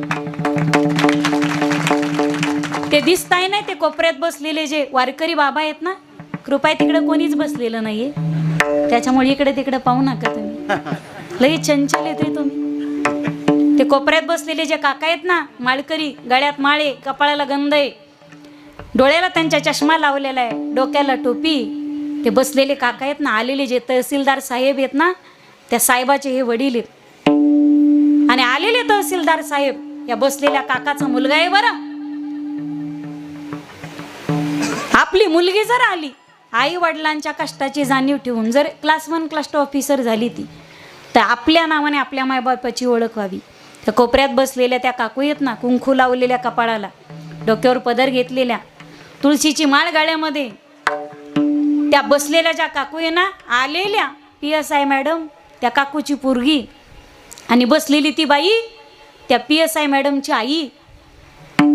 आज आपली ओळख मायबापाच्या नावाने, पण मायबापाच्या कष्टाचं चीज व्हावं, प्रत्येकाच्या नशिबाला तो दिवस यावा की आपल्यामुळे आपल्या मायबापाला तालुक्याच्या प्रत्येक गावागावात ओळखलं जावं. ज्यांनी आयुष्याचं समर्पण केलं त्या मायबापाच्या आयुष्यात त्यांच्या शेवटी त्यांचं सरपण होईल अशी कृपया कोणी मायबापावरती वेळ येऊ दे नाही. तशी आपली भूमी अत्यंत पवित्र आहे. या भूमीमध्ये सुसंस्कारितच मुलं जन्मास येतात. पण माझी विनंती असेल, पूर्वीच्या काळी लोकांचा एकमेकावर जो विश्वास होता हल्ली तो राहिलेला नाही. आम्ही लहान असताना गल्लीत लहान लहान मुली खेळायच्या. हल्ली गल्लीतलं लेकरांचं खेळणं मोडलेलं आहे. याला कारणीभूत फक्त एकच माणूस आहे. नागराज दिसतो तेवढा मंजूळ नाही. त्या एकट्या माणसानं मुलांमधली निरागसता मारून टाकली. गावागावात घराघरामध्ये एकमेकांच्या जाणं घरचं जे लोकांचं जाणं येणं होतं, एकमेकांकडे लोक संशयाने पाहायला राहिले. एकमेकाकडे लोक संशयाने पाहताय. 7वीच्या 8वीच्या लेकरांची लफडी विकताय तुम्ही चित्रपटाच्या माध्यमात. आता फक्त अंगणवाड्या आणि बालवाड्यात दाखवायच्या राहिलं. माझ्या एकटीचा, मला तुमचा माहिती नाही, पण माझ्या एकटीचा त्या माणसावरती सरळ सरळ आरोप आहे की त्या माणसाने बालकांमधली निरागसता मारली. त्यांच्यात मॅच्युरिटी जी प्रौढता होती, प्रौढता त्यांच्यात लवकर आली. विवेकानंदांचा एक धडा नाही आम्हाला 7वी 8वीला 9वी 10वीला. छत्रपती शिवरायांचा एक पराक्रम नाही आम्हाला. पानिपतचा पराभव शिकवला जातो. अरे आधीच निबळटवाणी पिंगलेली पिढी आहे आमची. त्यांना अजून मारताय तुम्ही. त्यांना काहीतरी पराक्रमाच्या गाथा सांगता येतील असं सरकारचं धोरण असलं पाहिजे. चांगल्या गोष्टी दिल्या पाहिजेत आम्हाला. या तरुण पिढीला, या बालपिढीला रामकृष्ण शिकवले पाहिजेत. या तरुण पिढीला, या बालपिढीला शिवरायांचा इतिहास, विवेकानंदाचा इतिहास, ज्ञानोबा तुकोबारांचा इतिहास शिकवला पाहिजे. येणारी तरुण पिढी तेजस्वी आणि पराक्रमी तेव्हाच होईल ज्यावेळी शौर्याच्या गाथा या तरुण पिढीला शिकवल्या जातील. म्हणून कुळात मुलं जर चांगली जन्माला यावी असं वाटत असेल तर बालपणात संस्कार चांगले पाहिजे.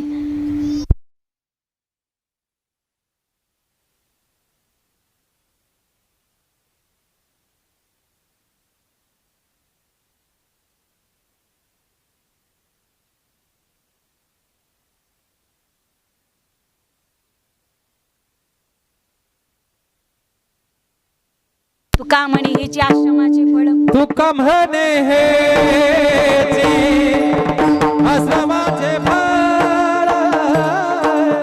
तुका म्हणे हेची आश्रमाचे फळ, तुका म्हणे हेचे आश्रमाचे फळ, तुका म्हणे हेची आश्रमाचे फळ. तुका म्हणे हेची आश्रमाचे फळ, तुका म्हणे हेची आश्रमाचे फळ, तुका म्हणे हेची आश्रमाचे फळ,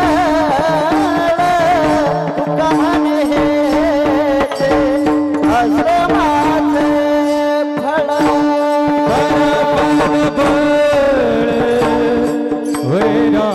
वैराग्याचे परपद बळ, वैराग्याचे उत्तमाची गती, तो एक भावेला उत्तमाची गती, तो एक भावेला. परम पद बळ वैराग्याच, परम पद बळ वैराग्याच, उत्तमाची गती तो एक पावेला, उत्तमाची गती तो एक पावेला.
ग ग म म प प प ने ने ने जा ग ग ग म म प प प ने ने ने जा ग ग ग म म प प प ने ने ने जा सानी बनी सानी बनी सानी बनी जा सानी बनी सानी बनी सानी बनी जा सानी बनी सानी बनी सानी बनी जा ग ग ग म म प प प ने ने ने जा ग ग ग म म प प प ने ने ने जा ग ग ग म म प प प ने ने ने जा सानी बनी सानी बनी सानी बनी जा सानी बनी सानी बनी सानी बनी जा सानी बनी सानी बनी सानी बनी जा ग ग ग म म प प प ने ने ने जा ग ग ग म म प प प ने ने ने जा ग ग ग म म प प प ने ने ने जा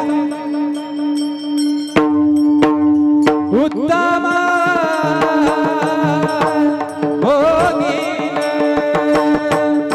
भोगील जीवा खाणे उत्तमाची गाई तो एक पावे उत्तमाची गाई तो एक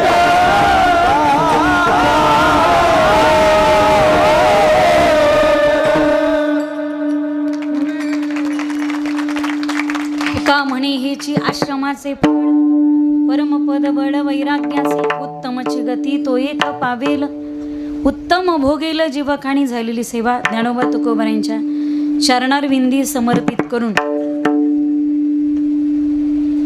माऊली कृपा निवास या वास्तूच्या वास्तुशांती आणि गृहप्रवेशानिमित्त परमार्थ स्नेही श्री बाळासाहेब भाऊ रामकिसनरावजी मस्के यांना त्यांच्या नूतन गृहप्रवेशानिमित्त सर्वांच्या माध्यमातून खूप खूप शुभेच्छा. ही वास्तू आपल्याला सगळ्या प्रकारचं सौख्य आरोग्य लाभून देणारी असो, समाधान प्राप्त करून देणारी ठरो आणि प्रगतीच्या दिशेने आपल्याला वाटचाल करून देणारी ही वास्तू आपल्याला ठरो. जिथं माऊलींची कृपा आहे तिथं कोणाची कृपा व्हायची अजून वेळ आहे. माऊलींची कृपा झाली तिथं कोणाची कृपा नाही झाली तरी हरकत नाही. जिथं विश्व माऊली ज्ञानोबारांची कृपा झाली. आणि हरी कीर्तनासाठी उपस्थित सर्वच या परिवाराच्या आप्तेष्ट नातेवाईक, सर्व नातेवाईक मंडळी, पारिवारिक मंडळी, संपूर्ण मस्के परिवार, एकदा बाळासाहेब भावानी मस्के परिवारासाठी जोरदार टाळी वाजवा. त्यांचा तसा वास्तुशांतीचा कार्यक्रम झालेला होता, पण कीर्तनाचं हे नियोजन अगदी 2-3 दिवसामध्ये ठरवलं त्यांनी. आणि एका अखंड हरिनाम सप्ताहाला इतके मोठे वाळकरी आणि टाळकरी असावेत एवढं सुंदर नियोजन आणि एवढी सगळी मंडळी तुम्ही एका दिवसासाठी बोलवली म्हणून खरंच बाळासाहेब भाऊची पाठ थोपटलीच पाहिजे बरं का. एवढे टाळकरी आपण बोलवले एका कीर्तनासाठी, म्हणजे एका वास्तू शांतीच्या कीर्तनाला इतकं सुंदर स्वरूप आलं की या मंडपाची आळंदी आणि पंढरी एकाच वेळी झाली असं म्हणायला हरकत नाही. निदान टाळ्या तरी वाजेचा कोणासाठी. आपल्याला नाही बांधता येत पण एखादं बांधतंय घर तर टाळ्या तरी वाजी जा.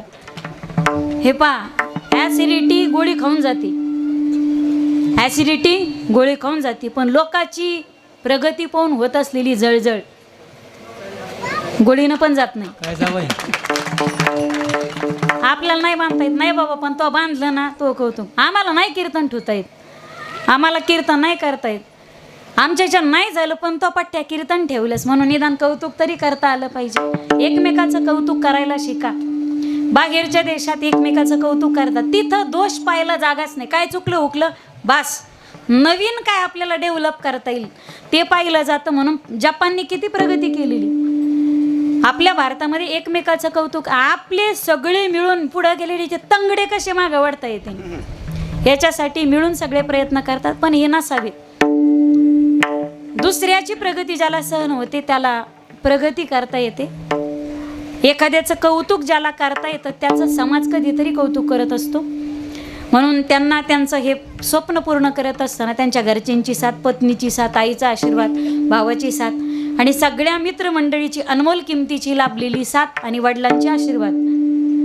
उपस्थित हरिकीर्तनासाठी सर्व मातृपितृवर्ग, तरुण तरुणी, आबालवृद्ध, माझ्यापेक्षा वयाने, ज्ञानाने, अधिकाराने ज्येष्ठ आणि श्रेष्ठ, ज्ञानवृद्ध, वयोवृद्ध, तपोवृद्ध, आश्रमवृद्ध, सर्व वारकरी, श्रोते आणि अधिकारी, महात्मे, ज्ञानेश्वरीचे गाथ्याचे सगळे अधिकारी उपासक या ठिकाणी बसलेले आहेत. याची मला पूर्वकल्पना अगोदरच होती.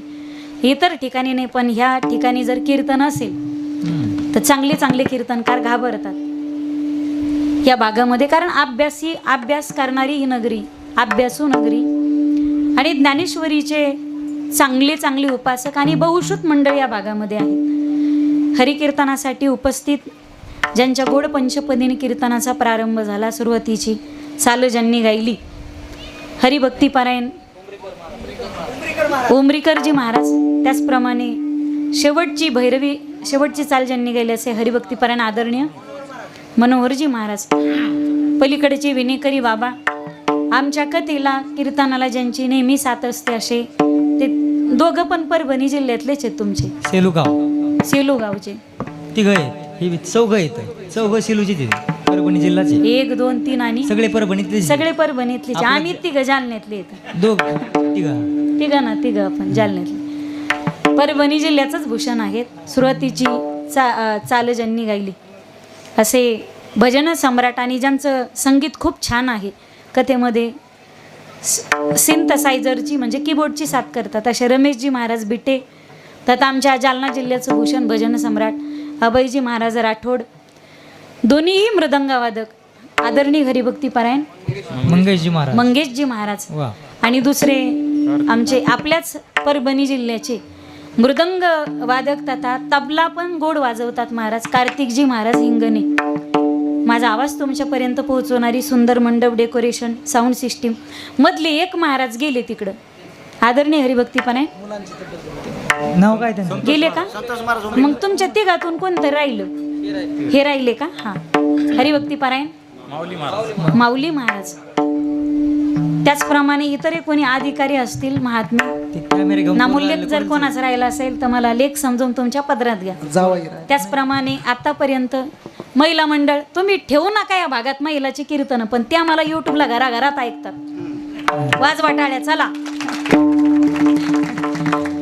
तुम्ही फक्त गावातच घेत नाही, त्या घरात चुली पुढं गॅस पुढं मोबाईल लावून ऐकत येत, तेव्हा त्यांना का आणू आम्ही घरात ऐकत होत.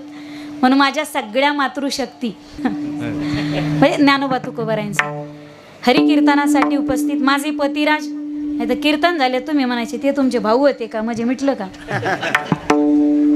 एवढंच उशिरा नाव घेते तू खाण्यातच घेते की, घेऊ का नको? थोडा आवाज द्या ना माऊली, फक्त विकू देऊ नका. घेऊ का? लईच ऐकायला गोड वाटत तुम्हाला. लाडक्या बहिणी घेऊ का नको? तेवढा मंडपाचा ते खांबधारा नाही तर चटच उडून जाईल. घेऊ ना? एवढा आग्रह करता तर घेऊनच टाकते. पुन्हा वाटण काहीतरी म्हणायचं होतं, राहून गेलं. येत होते जात होते, खिडकी वाट पाहत होते, खिडकीला 3 तार अडकी, त्याला घुंगर बारा, पान खाते तेरा तेरा, घाम येतो जरा जरा, नवरा घालतो इंजिन वारा. तिकडून आला व्यापारी, व्यापारी दिली सुपारी, सुपारी देते वाण्याला, हांडा घेते पाण्याला, पाणी आणते आडाचा, वाडा बांधते भिंगाचा. वाड्यात वाडे 7 वाडे, आतल्या वाड्यात पलंग, पलंगावर गादी, गादी ऋषी, उशीर बशी, बशीत कप, कपात घडी, घडीत वाजून गेला एक. रामेश्वर महाराजांचं नाव घेते मी, रायपूरकरांची लेक. एकदा या बाल गोपाळांसाठी आणि या छोट्या टाळकऱ्यांसाठी जोरदार टाळी वाजवा.